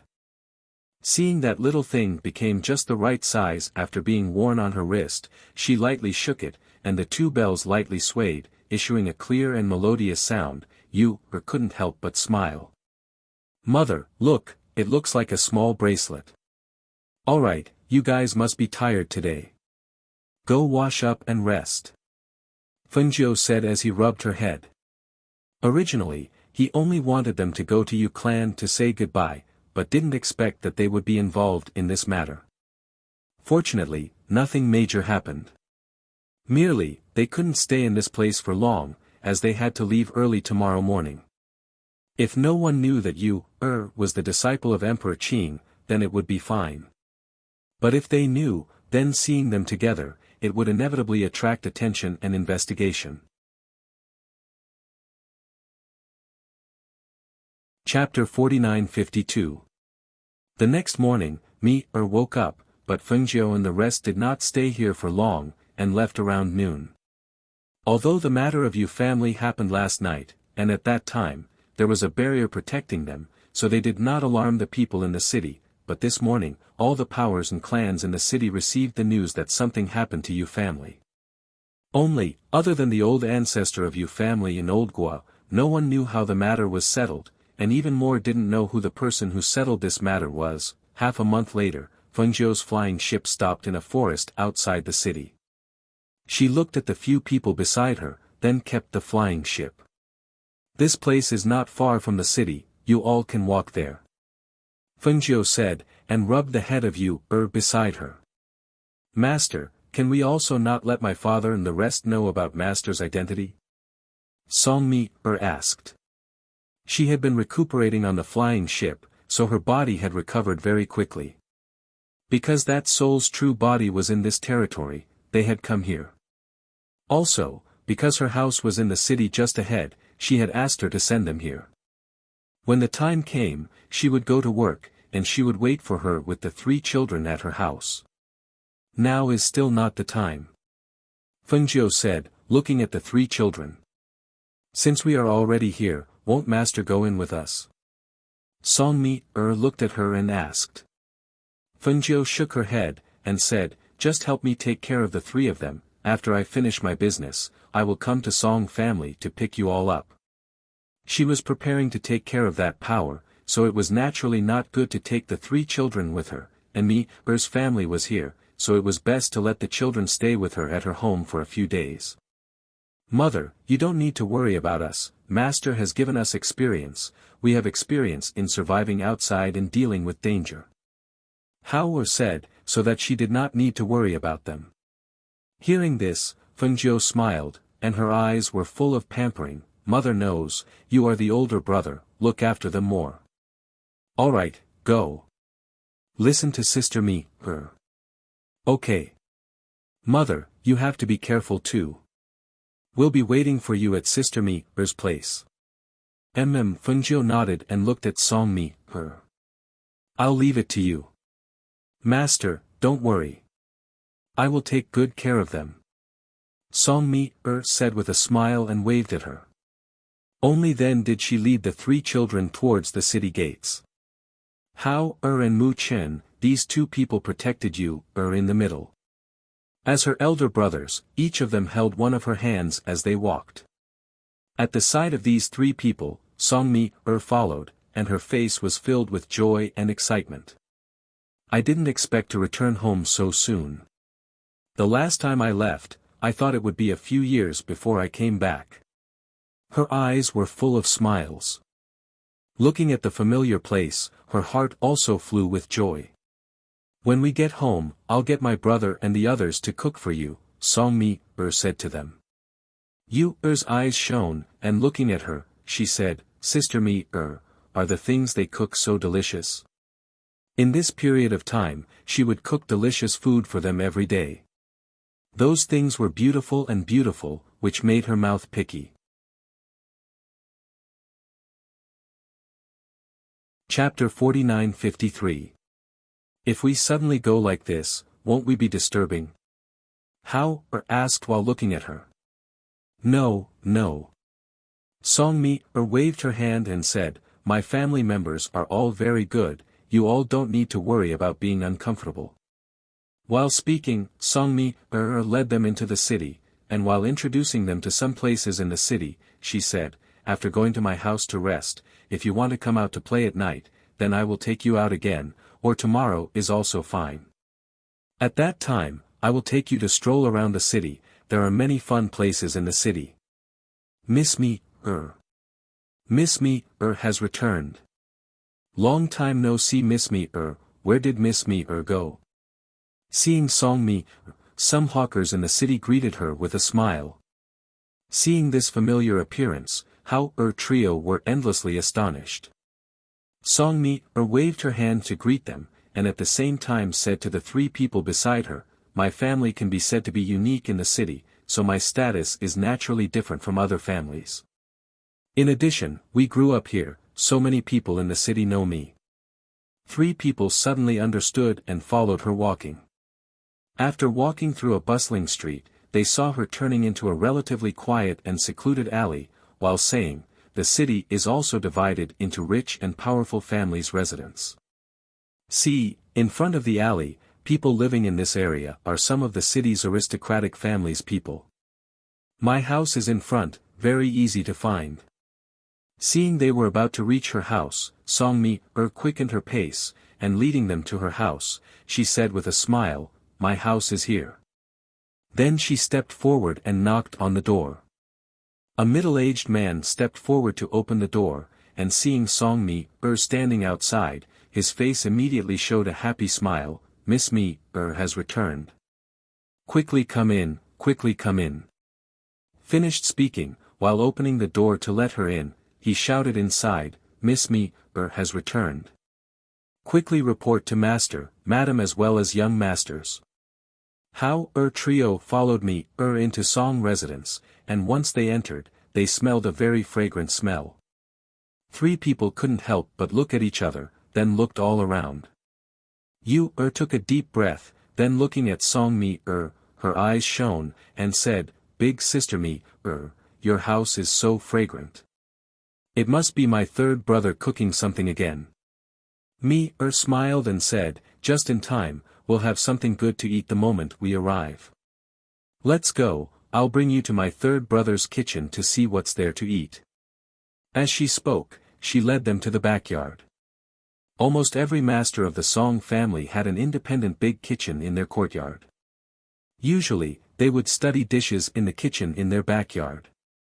When the middle-aged man saw Song Me-er heading straight for the backyard, he called out, "Miss Me-er, aren't you going to meet master and madam first? They've been talking about you. I'll go later. Tell my parents that I'm going to third brother's courtyard to eat something. I'll be there in a while."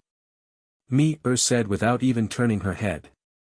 "Mississippi, Mississippi." When the maidservants saw her, they all bent their knees and bowed. They were a little surprised that she had brought three children back. "This is my third brother's courtyard. Come, let's go to the kitchen." Me-er smiled and walked towards the kitchen, indicating for the three to follow. Chapter 49-54. It is indeed different. From the moment they came in until now, what they saw was not something that an ordinary aristocratic family would have. In the Song family, places like pavilions and terraces, or places by the artificial mountains and ponds, their buildings would have some animals or some fruits and vegetables as decorations. Moreover, those decorations were very lifelike, as if they were real. Just the layout of this residence alone was very unique and unique. "I want to know what Me-er Jiejia's third brother made," You-er said and trotted to the kitchen. Seeing this, Hao-er and Mu-chen hurriedly followed. In the kitchen, a man in green robes was holding something steaming hot in his hands. He said to Song Me-er, "I just heard that you came back. I was thinking of going to see you later. I didn't expect you to come straight here. Just in time, come and try this new snack that third brother made." As soon as he said that, the man in green looked at the three children in surprise. He then looked at Song Me-er and asked, "You brought them back?" Song Me-er held his hand and smiled, "Third brother, I smelled something delicious here, so I came directly." Then he looked at the three and said, "These three are my friends. I met them this time. This is Yun Chen, this is Yun Yuan, and this is Yun Qi." Then he said to Hao, and the others, "This is my third brother, Song Yifan." Hearing this, the three looked at each other and said at the same time, "Big brother Yifan. Me rarely brings friends back. You guys are the first friends she has brought back." Song Yifan smiled and gestured to the three. "Come, sit here. I have freshly made desserts for you guys to try." "Thank you, big brother Yifan." The three went to the table and sat down. The maid placed a small bowl, spoon, plate, and chopsticks in front of each of them. The things looked very delicate. "You have to eat it like this. Be careful, the soup inside will burn you," Song Yifan said and picked up one with his chopsticks and put it on the spoon. The thin skin was not oily and was steaming. A burst of fragrance came out. "Cut a corner to let the soup flow out. Drink the soup first, then eat this." He demonstrated, so the three children wouldn't burn their mouths. "Third brother, isn't this the soup dumpling?" Song Mi picked up one and asked. "I improved it. The skin is thin and there's more meat. I also used the soup stock," Song Yifan said and looked at the three children. Although they were young, they behaved well. The two boys sat there with their backs straight. The way they ate naturally revealed a sense of nobility and elegance. The three of them are so young. Does their family know that you brought them home?" Song Yifan asked and glanced at his sister, who was eating without a care for her image. "They know, don't worry. I didn't kidnap a child," said with a smile. She blew at the soup on the spoon and drank it. "Delicious, really delicious." Yu showed a satisfied smile, and ate another one, while saying, "Big brother Yifan, the dessert you made is really delicious. Eat more if you like. There's more to come."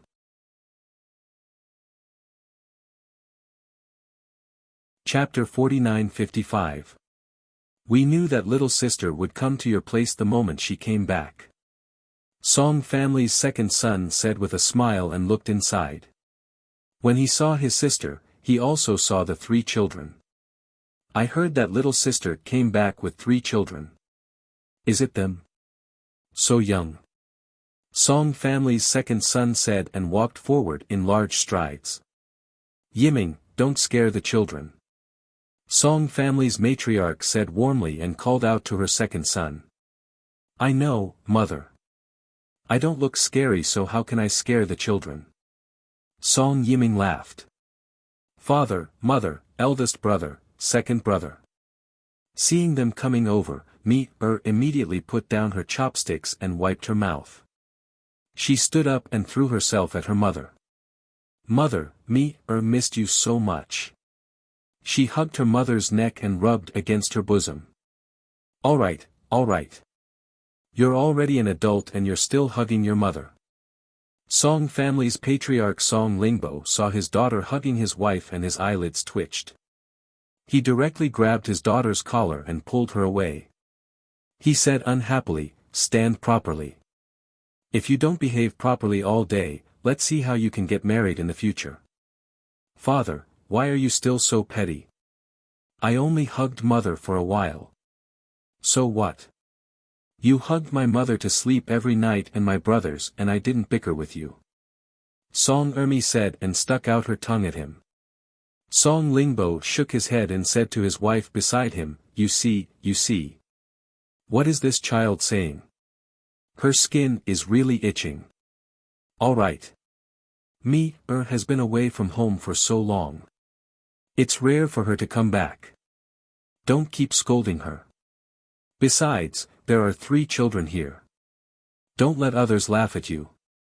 Song family's matriarch glared at him. Then she looked at the three children and said to me, where did you bring them back? Does their family know?" They know. Don't worry." Song Mi held her mother's hand and said, Come, let me introduce you." How trio saw the way Mi interacted with her family and the way she spoke. The three of them were stunned and somewhat stunned. They didn't expect that she was actually this kind of big sister me. This is my father, this is my mother, this is my eldest brother Song Yihong, this is my second brother Song Yiming. Finished speaking, she introduced the names of you, and others. They are my friends. This time, I will be staying at home for a period of time. They will also be staying at home. Mir looked at them and said. Of course, that won't be a problem. It's rare for you to bring friends back, and their 3 children. Naturally, we have to treat them well. Song family head said, but you also know that your brothers sometimes go into the kitchen and don't come out for a few days, so you have to take care of them. Yes, I know. Mir nodded. Song Yihong looked at the 3 children thoughtfully. After a pause, he said, their names are familiar. I heard that the 3 disciples of Emperor Qin also called them by these 3 names. Is there any connection? Hearing this, the Song family members looked at each other, then looked at the 3 children in surprise. Finally, they turned to Song Mir and asked silently. Song Mir was startled and asked in astonishment, Big brother, how do you know the names of the 3 disciples of Emperor Qin?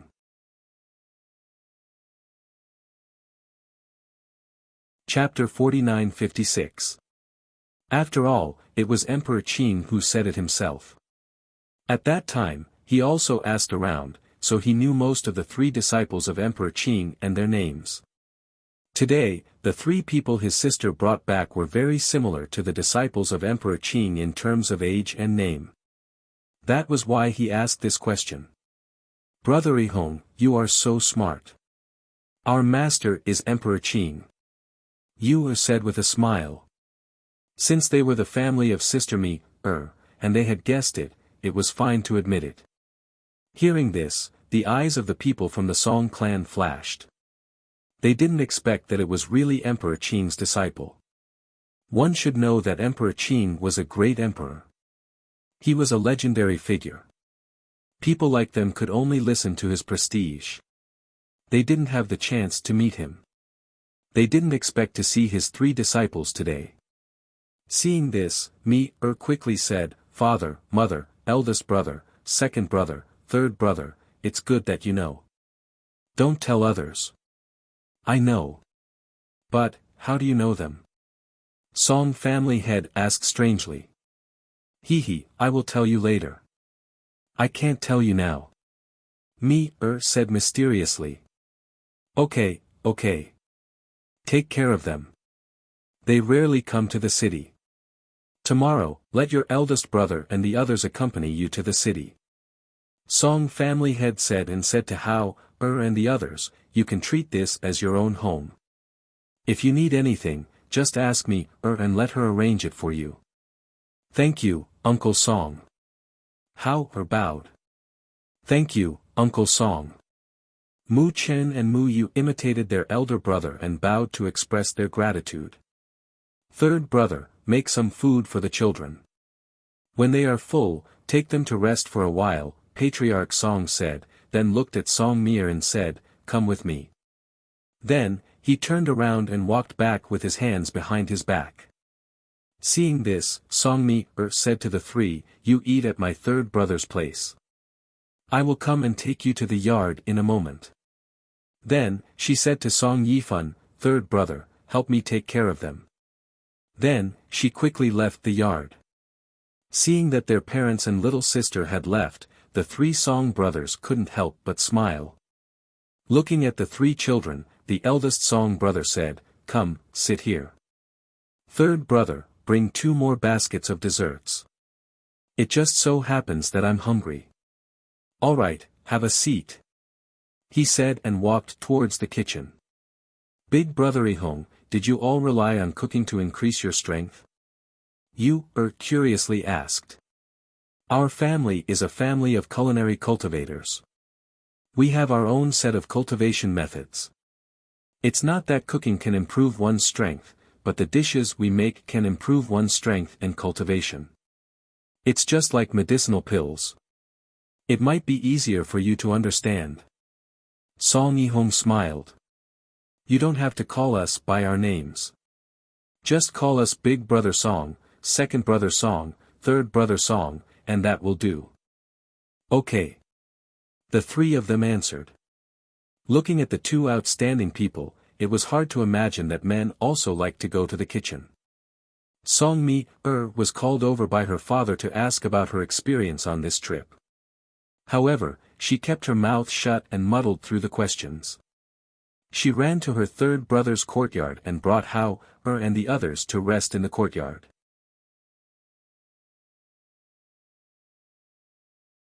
Chapter 49-57.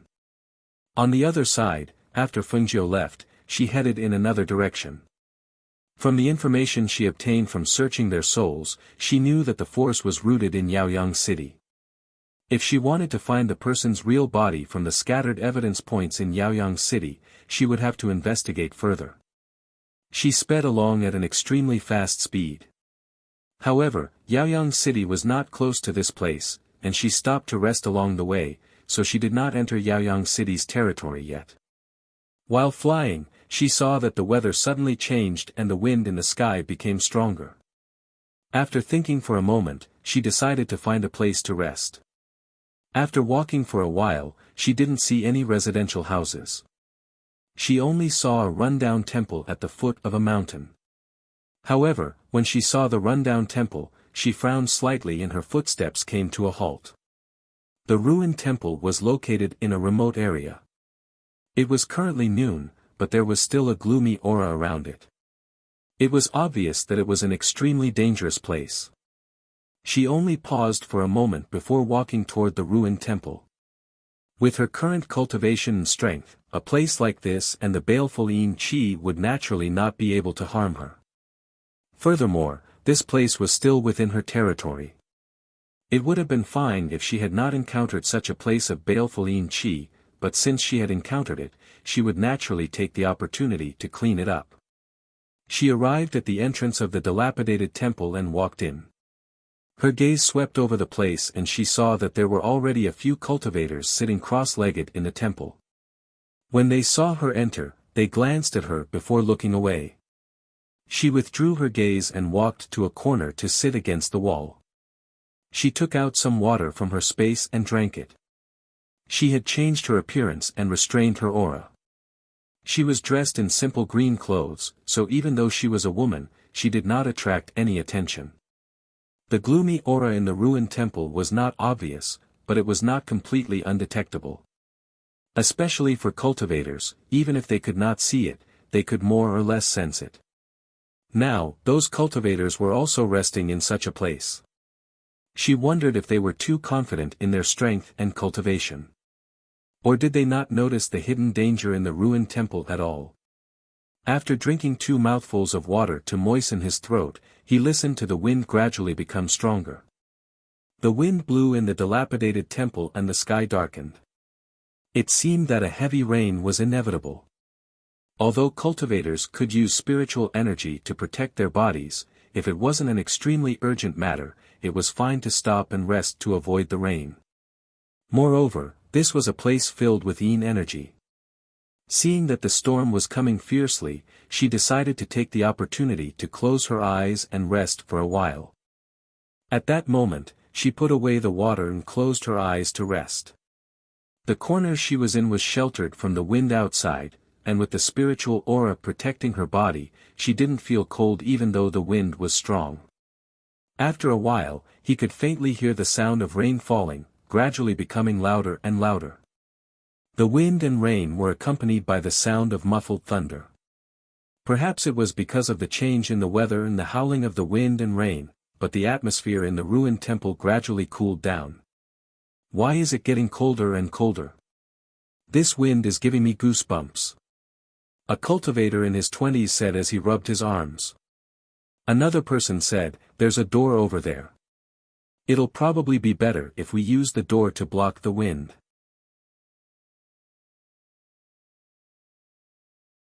Chapter 49-58. I didn't think that there would be so many people passing by today. There are 2 carriages in front of us. They are probably here to take shelter from the rain. the cultivator in his 20s said in astonishment. He peeked through the crack in the door and saw that as their carriages drew closer, a person peeked out from the front carriage to take a look at the dilapidated temple before returning to sit in the carriage. At the same time, the two carriages and their entourage began to retreat until they stopped at the side of the road about 100 meters away. Strange, why are they retreating? The cultivator in his 20s said in surprise as he looked at the two carriages 100 meters away, as well as the entourage accompanying them. They are probably afraid of this fiend land and don't dare to come. A middle-aged cultivator sneered. He crossed his arms and closed his eyes to rest, a group of cowards. What fiend land? The other two cultivators asked with knitted brows. It's this ruined temple. Didn't you notice that the chi here is heavier and is accompanied by a wave of killing intent? As the middle-aged cultivator spoke, he glanced at the two and said, it wasn't raining before, but now that it's raining, the chi here is heavier and the aura is colder.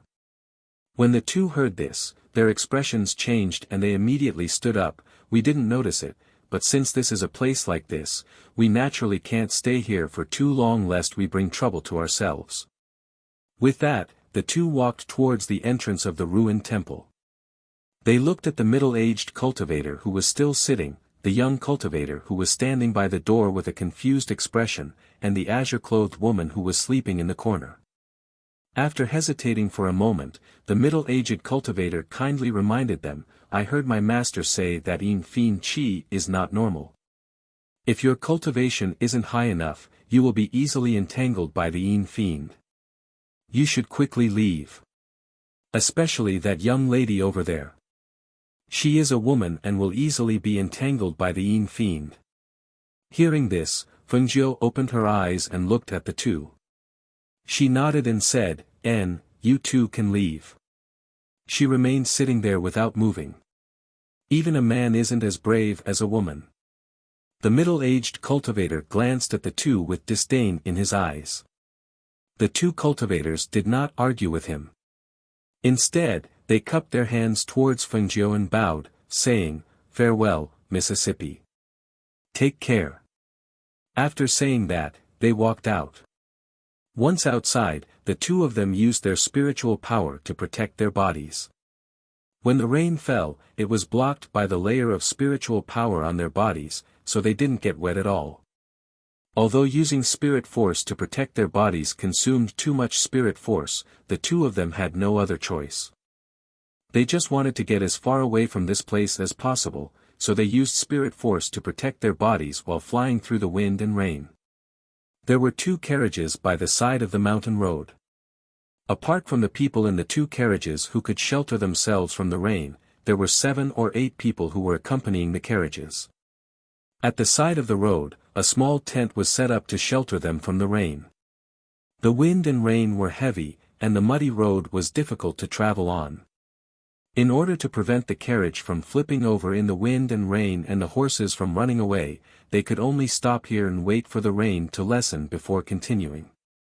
At this moment, in the carriage in front, the middle-aged man helped cover the old man lying down with a blanket and said, Father, the wind and rain are a little heavy right now. We can only wait for the wind and rain to subside a little before leaving. Yes. The old man's eyes were closed and his face was pale. He answered weakly.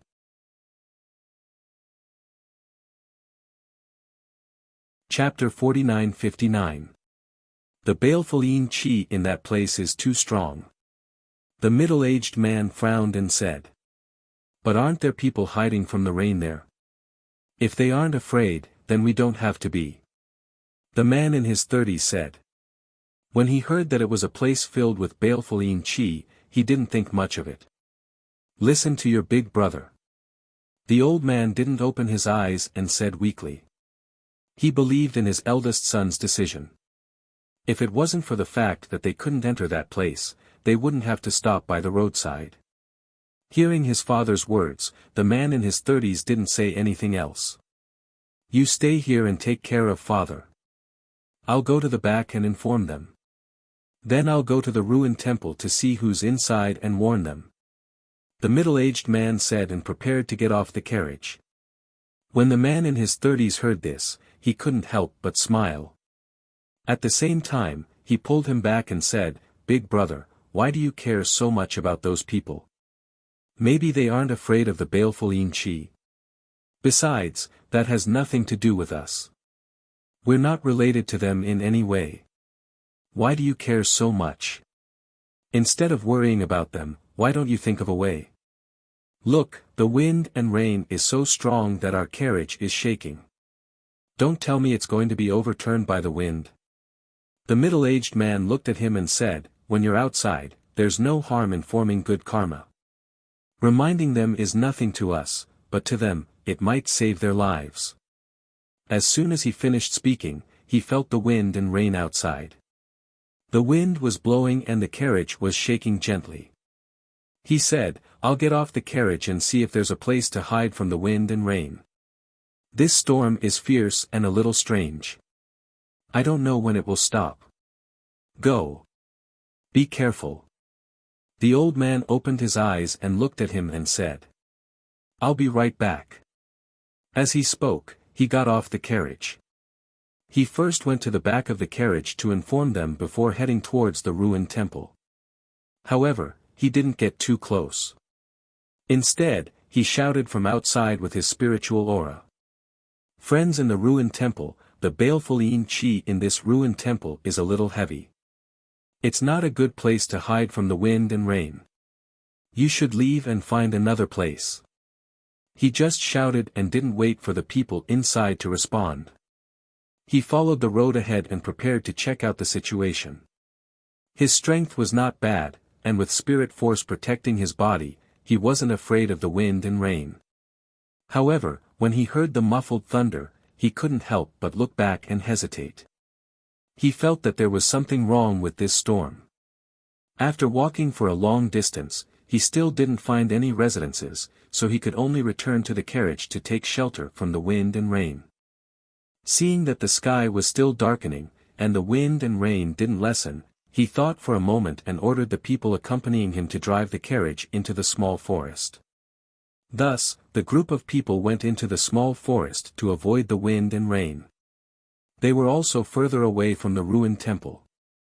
In the ruined temple, Fengzhou's lips curled up slightly. It seemed that the world was not filled with heartless people. At least, he had met two people who were kind enough to warn him in this ruined temple. As the sound of the wind and rain grew louder, the sound of the wind in the ruined temple grew louder, and the air grew colder, she stood up and walked towards the door of the ruined temple. The young cultivator standing by the door had a conflicted expression on his face. She didn't know what he was thinking, but when he saw Fengzhou stand up and walk to the door, he thought that she wanted to leave and quickly made way for her. Fengzhou stood by the door and looked outside. This storm was indeed strange. It didn't seem like a normal storm, but more like.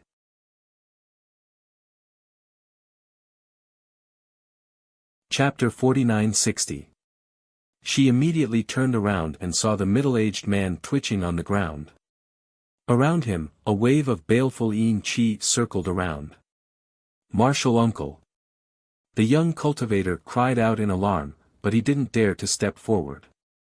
Instead, he stepped back and turned around to run into the wind and rain. Fengzhou glanced at the cultivator who ran out and frowned. In the next moment, a flame condensed in her palm and flew out towards the twitching middle-aged cultivator. "Ah!" Faintly, a mournful and sharp cry could be heard. The moment the flames attacked, the baleful Yin Chi around the middle-aged cultivator seemed to have come into contact with something terrifying and quickly retreated, disappearing without a trace in the blink of an eye. Fengzhou stepped forward and with a thought, the flame around the middle-aged cultivator split into two. One floated above his head while the other two floated to the bottom of his feet. As the flames continued to burn, the middle-aged cultivator's hair was burned to ashes. The heat from the flames at the bottom of his feet forced back the strand of baleful Yin Chi in his body. A strand of baleful Yin Chi that was visible to the naked eye emerged from the top of his bald head before being burned away by the flames. Boom! In the sky, a bolt of lightning suddenly struck down. The place where it struck was a willow tree behind the ruined temple. She sensed that the lightning wasn't ordinary lightning from the wind and rain, but the lightning of tribulation. She immediately turned her palm, and several clusters of flames floated in the corners of the ruined temple. At the same time, she stepped out of the ruined temple and went to the back of the ruined temple.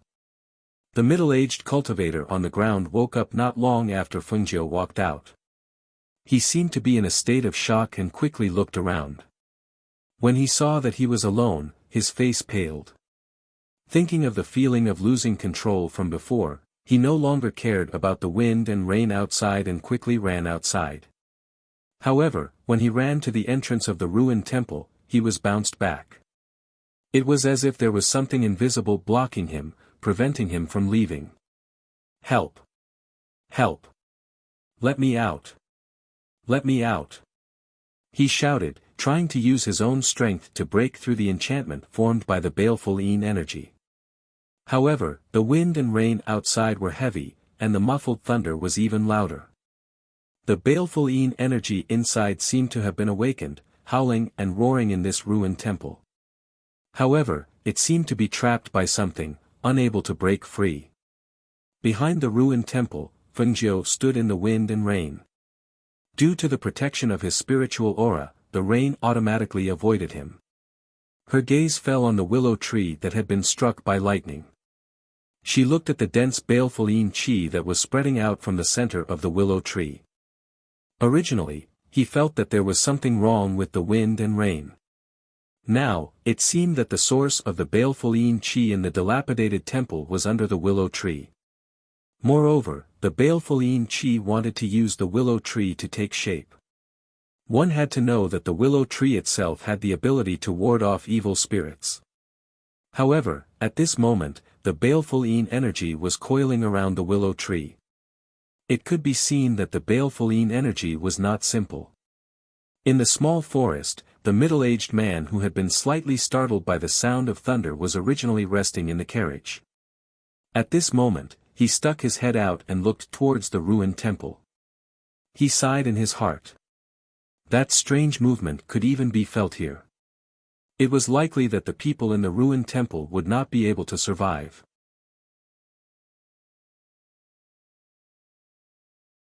Chapter 49-61. Yes. When the middle-aged man heard this, he hurriedly returned to the carriage and helped him sit up. The 30-year-old man next to him pulled up the blanket. "Father, are you uncomfortable lying down for too long?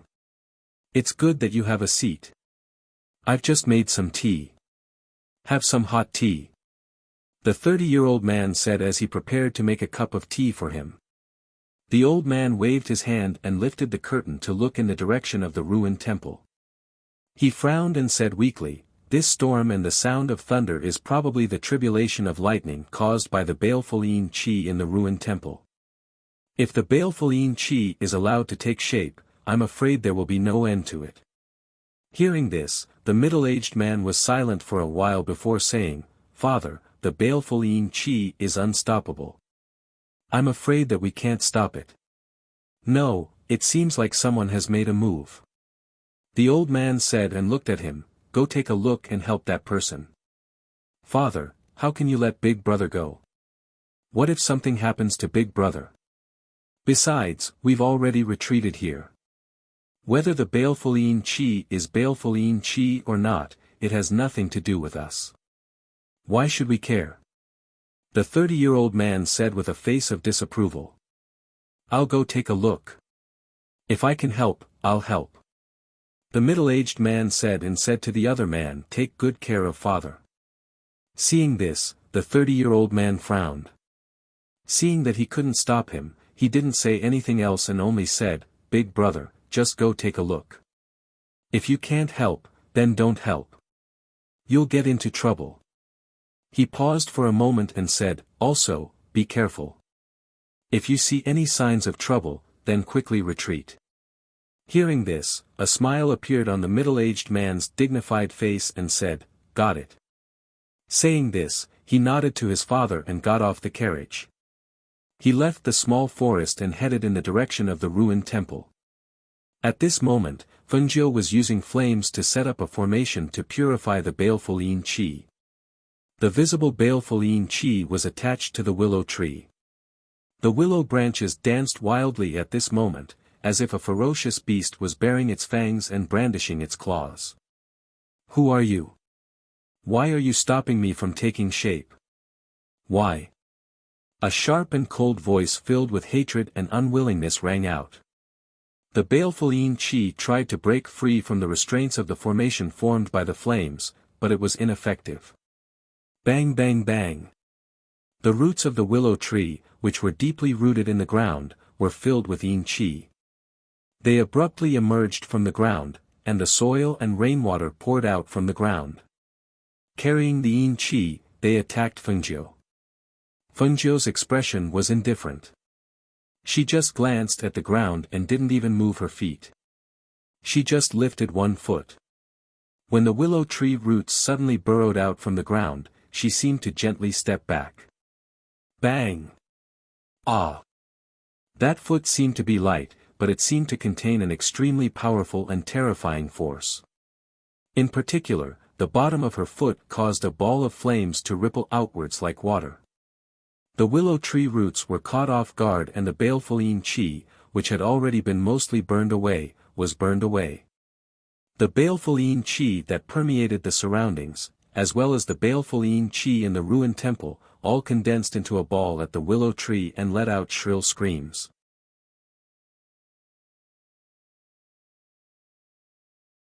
Chapter 49-62. He did not expect to see a green-robed woman here.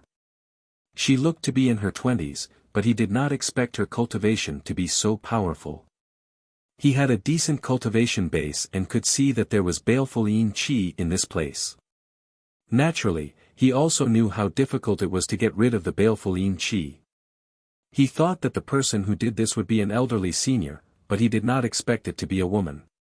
He suppressed the emotions in his heart and hid the shock and astonishment in his eyes. His eyes flashed as he looked at the flames under the woman's feet in the wind and rain. If he was not mistaken, it should be the heavenly flame. Only the heavenly flame had the ability to burn away the baleful yin qi. Throughout history, most of the cultivators who possessed the natal heavenly flame were either alchemists or weapon refiners. Which one was this woman? Which type was she? How could she have such a powerful cultivation? Fengjiu only glanced at the person behind her indifferently before her gaze landed on the willow tree. The flames on the ground swayed and spread towards the center of the willow tree. The ground burned by the flames, not to mention the rain, even the soil was scorched black and cracked, not to mention the roots hidden in the soil. In the air, the unwilling roar had become somewhat weak. However, it still persisted and asked over and over again, "Who are you? Who are you? Who are you? Who are you?" The middle-aged man behind heard the echoing voice and his heart trembled. He looked at the green-robed woman. Not only did the haze qi want to know, but he also wanted to know who this woman was. "It's your bad luck to have met me." Fengjiu spoke slowly. Her voice was cold and indifferent. As her voice fell, the flames on the ground had already reached the center of the willow tree and climbed up along the willow tree. A hissing sound accompanied by wisps of black smoke filled the air. After rising into the air, it dissipated between heaven and earth. At the same time, the roaring voice gradually quieted down. Just as the willow tree was completely burned, the originally gloomy and storm-like sky gradually dissipated. The dark clouds that shrouded the sky became weaker, the rain stopped, and the blue sky and white clouds appeared after the storm. There was also a rainbow that stretched across the ruined temple.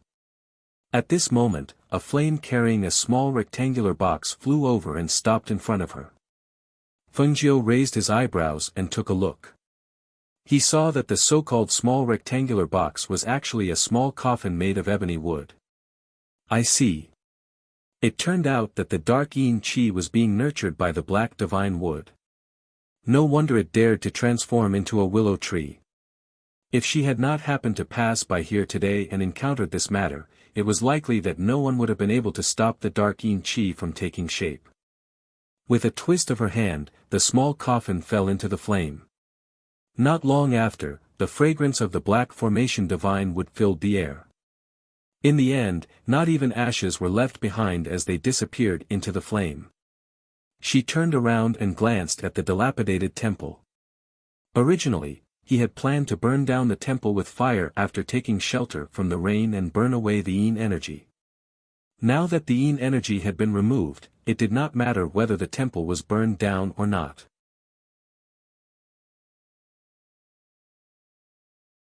Chapter 4963. Miss, please wait. The middle-aged man who had regained his senses hurriedly stepped forward. Seeing that she had stopped, he clasped his hands and bowed, "Miss is righteous, please accept Huang Fu Zhao's bow." Feng Jiu turned sideways and did not accept his bow. Instead, she said, "You're too kind, it was just a coincidence." This baleful yin qi was extremely powerful. Huang Fu Zhao admitted that he did not have full confidence in dealing with it. Miss, however, was able to extinguish it with a flick of your finger. Huang Fu Zhao is sincerely convinced of your skill. He praised. Feng Jiu did not speak, only looked at him. Just as Huang Fu Zhao was about to speak again, he heard a call from behind him. "Big brother, are you all right?" He turned around and saw that the carriage that was originally parked in the small forest had unknowingly arrived at the main road. At this moment, the curtain of the carriage was lifted, and he saw his fourth brother calling out to him.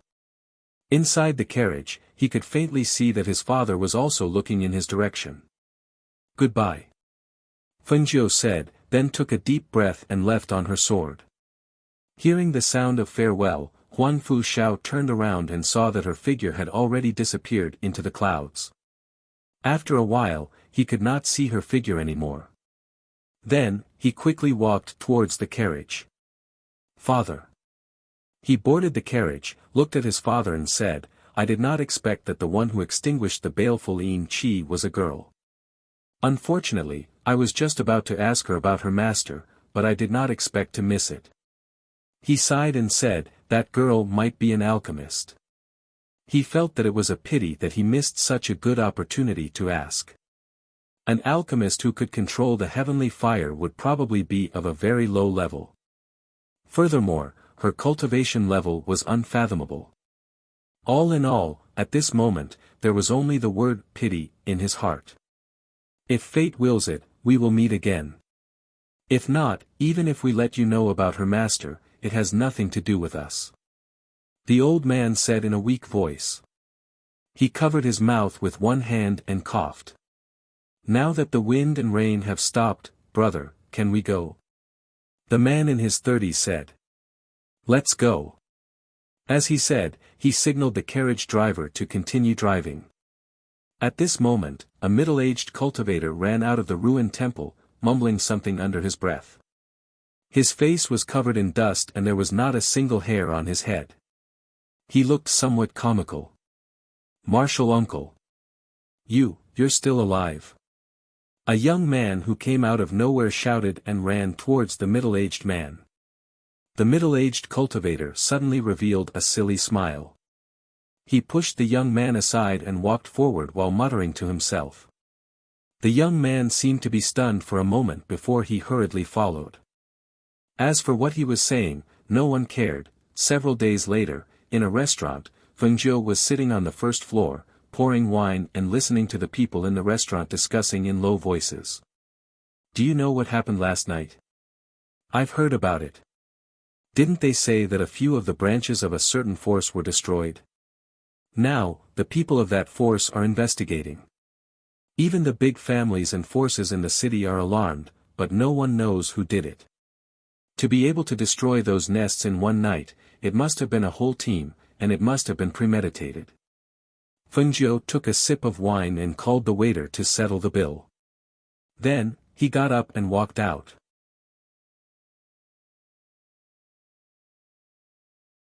Chapter 4964. Feng Jiu went to the inn to rest and only came out in the evening. At this time, the sky was not completely dark yet, but there were already night stalls set up on the streets. Because it was not the peak hour of the night market, there were not many people on the streets. Just as she was walking slowly, she saw Huangfu Xiao, who she met a few days ago at the ruined temple, hurriedly walking towards her. Her steps were light and slow, but she did not stop walking. Instead, he cupped his hands and called out to her. "Miss, I did not expect to meet you here." Fengjiu stopped and looked at him, asking, "What is it?" "After we parted that day, I did not know when I would be able to see you again. Today, a guard in my residence went out to do some work and saw you entering the inn. He specially came back to report to me. When I heard the news, I hurriedly came to pay my respects and invite you to my residence for a chat." Huangfu Xiao said. Seeing that she did not speak, he hurriedly said, "It's like this, my Huangfu family is one of the aristocratic families in this city. Since you are here, I would like to play host. Also, I would like to invite you to treat my father." Hearing this, Fengjiu raised her eyebrows. "Treat? How do you know that I am a doctor?" Huangfu Xiao doesn't know. "It's just that I've seen your abilities that day and the faint medicinal fragrance on your body. That's why I made this guess." He continued, "Whether you can cure my father or not, Huangfu Xiao will be eternally grateful." Looking at the person in front of her, Fengjiu's eyes flashed. This person reminded her that day, so she could see that he was kind. Now that they met again in this city, there was no harm in helping him.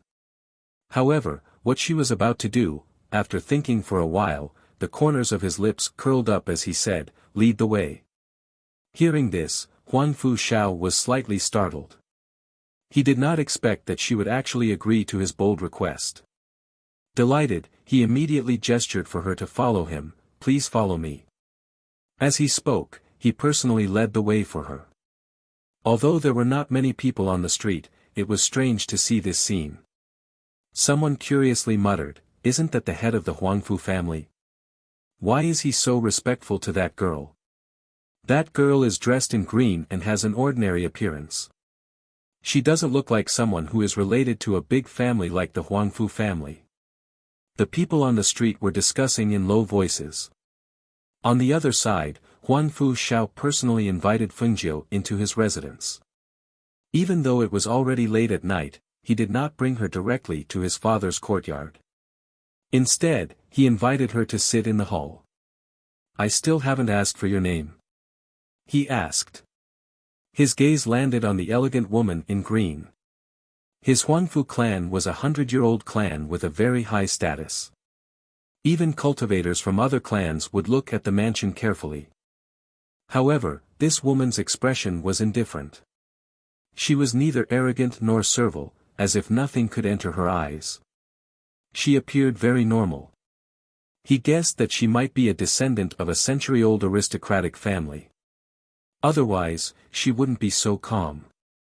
Fengjiu took a sip of tea before putting it down and slowly said, "My husband's name is Shenyuan. You can call me Madam Shenyuan." Hearing this, Huangfu Xiao was startled. He quickly stood up and apologized, "I didn't know before and kept calling you Mississippi. I hope Madam Shenyuan will forgive me."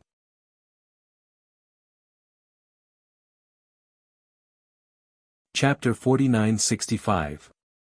"Don't worry," Fengjiu said and looked at him with a faint smile, "You guessed correctly. I am a doctor and an alchemist. I saw your father's condition from afar that day. It shouldn't be some kind of illness, but an old illness that has taken a toll on his lifespan."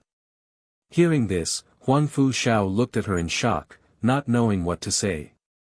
She actually guessed his father's condition from a glance from afar a few days ago. With this kind of ability, he had been taking his father everywhere to seek medical treatment, but he had never met such a person. For a moment, his emotions were in turmoil.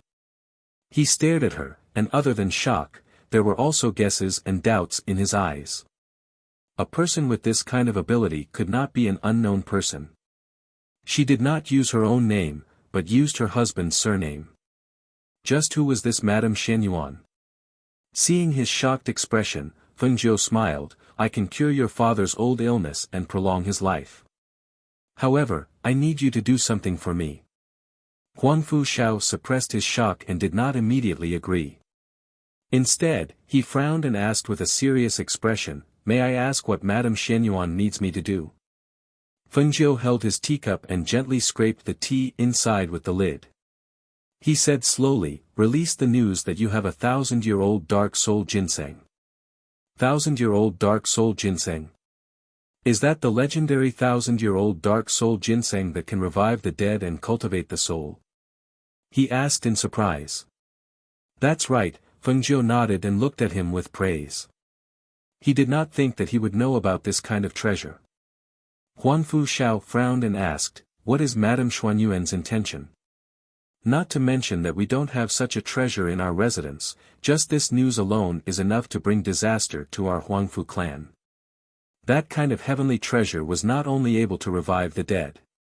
If this news was released, their Huangfu clan would never have a day of peace. I won't let your Huangfu clan get into trouble, Fengjiu said. No, Madame Xianyuan, you don't know the severity of this matter. He shook his head. This matter could not be settled with just a word from her. Just because she said she would not let the Huangfu clan get into trouble, it would not mean that they would not get into trouble. Seeing him like this, Fengjiu only smiled, take a look. When Huangfu Shao heard her words, he was confused. What did she mean? A wisp of spiritual energy was released from her body, and between her eyebrows, a cyan lotus flower with a flame pattern slowly emerged. His eyes widened in shock. His usual calmness and composure had vanished into nothingness at this moment. The Empress. His legs involuntarily fell to his knees. He opened his mouth and stuttered, Feng Master. Fengjiu didn't intend to reveal her identity, but if she didn't do so, Huangfu Shao wouldn't believe that she had the ability to protect the Huangfu clan. Therefore, she made the green lotus seal appear between her eyebrows to show her identity.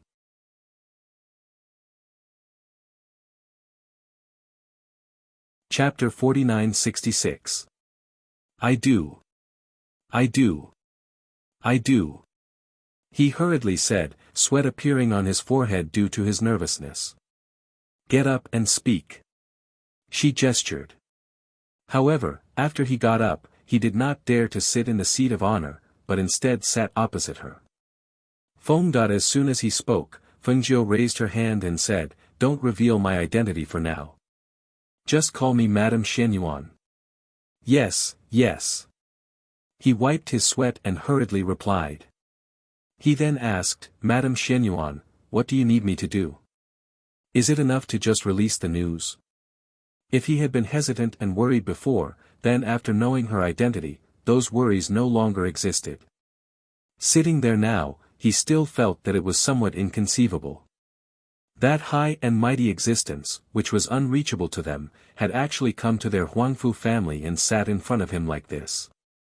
Their Huangfu family's ancestors' graves were probably smoking green smoke, right? You.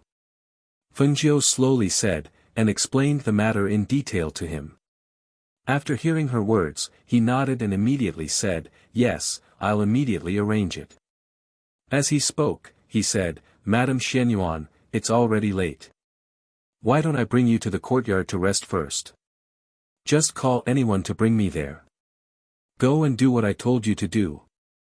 Tomorrow morning, I'll go and take a look at your father. She stood up and said. Yes. He gratefully replied, and called for the housekeeper to personally bring her to the courtyard to rest. After she left, he hurriedly ordered the servants to take care of her carefully, and then hurriedly went to his father's courtyard. Once he entered the courtyard, he dismissed all the servants and even set up a soundproof barrier. The old man lying on the bed saw him like this and asked, what happened? Father, it's a joyous occasion. The heavens have blessed our Huangfu family. He could not hide the excitement and joy on his face. He hurriedly went forward to help his father up, and placed a pillow on his waist. His face was full of joy. What's the matter? Seeing his eldest son, who usually did not show his emotions, so excited and happy, the old man's heart was slightly moved and he was somewhat curious. "Father, an important guest has come to our Huangfu clan." He hurriedly explained the situation in detail to his father.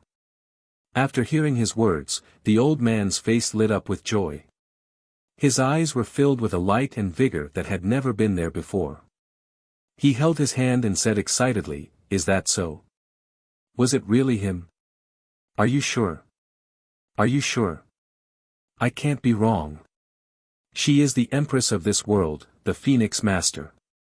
News about her has already been secretly spread among the clans in the various cities. How could I be wrong?" Huangfu Xiao said, his face full of joy. "Good, good, good." The old man said, "Good," 3 times in a row. He held his son's hand and patted the back of his hand. "This is really a blessing from the heavens for our Huangfu family. You have to do this well. You can't make any mistakes." "I know." Huangfu Xiao nodded and paused for a moment before continuing. "However, she didn't tell me why she wanted to do this. However, I'm guessing that it has something to do with someone in our city."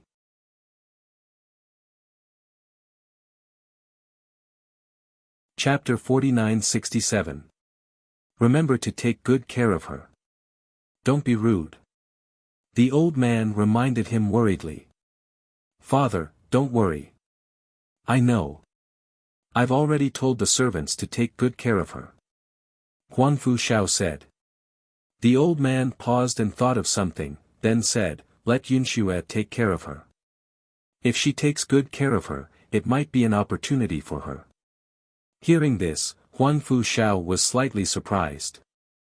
After a moment of silence, he said, "Father, wouldn't it be too much to ask Yunxue to take care of her? I'm worried that Madame Xianyuan will be unhappy." The old man shook his head and smiled, "That won't happen. Yunxue is the calmest and quietest person among the younger generation. Letting her serve Madame Xianyuan is a display of the importance our Huangfu family places on Madame Xianyuan. Secondly, Yunxue is a child who knows how to take care of others. As for whether she can catch that person's eye, that will depend on her." Hearing this, Huangfu Xiao said, "All right, I'll make the arrangements now. Father, rest early. Madame Xianyuan will come to treat you tomorrow morning." Go." The old man nodded and relaxed. The worry that had gathered between his eyebrows because of his body finally dissipated at this moment. Removing the soundproof barrier, Huangfu Xiao left the courtyard and went to another courtyard. That night, he was excited. After making all the arrangements, it was already late at night. However, even though it was late at night, he still did not feel sleepy. As the eldest daughter of the Huangfu family, Huangfu Yunxue had received the best training from the Huangfu family since she was young. Whether it was her cultivation or her temperament, she was considered outstanding among her sisters. However, she was not competitive and did not talk much. Even though she was the eldest daughter of the Huangfu family, she did not have much of a presence. The only thing that could be said was that the old master liked her very much. When he was healthy, he often gave her pointers on her cultivation. When her father suddenly asked her to take care of an important guest, even someone as calm as her was stunned. She did not understand and was confused. When she asked, she did not get an answer. She only got one sentence from her father. "This is an incomparably honorable guest. It is your good fortune to be able to serve her." She couldn't fall asleep after hearing such a random sentence. She had already sent her personal maidservant to inquire about it. Only then did she know that she had been frightened for nothing. She originally thought that the guest she had to serve was a man, but she didn't expect it to be a madam. After knowing that the other party was a madam, she felt relieved. After packing up early in the morning, she went to the madam's courtyard alone to make preparations. When Fengjiu had just gotten out of bed, he heard a gentle and pleasant voice coming from outside. "Is madam awake?" She, who had always been carefree, opened the door without washing up. As soon as the door opened, she saw a slender young girl standing at the door. She was about 16 or 17 years old, wearing a plain dress. Her appearance was extremely outstanding, and her whole person exuded a clean aura. At this moment, there was a faint smile on her beautiful face. When she saw her, she gracefully curtsied towards her. Huangfu Yinxue greets Madam. Fengjiu, who had just woken up, squinted his eyes lazily. You are the eldest daughter of the Huangfu family.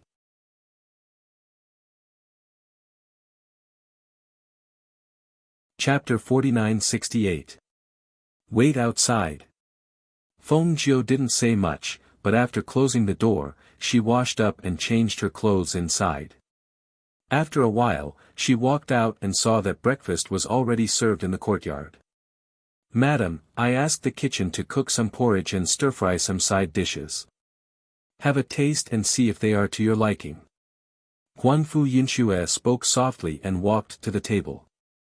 She scooped a small bowl of porridge for her and then retreated to the side to wait.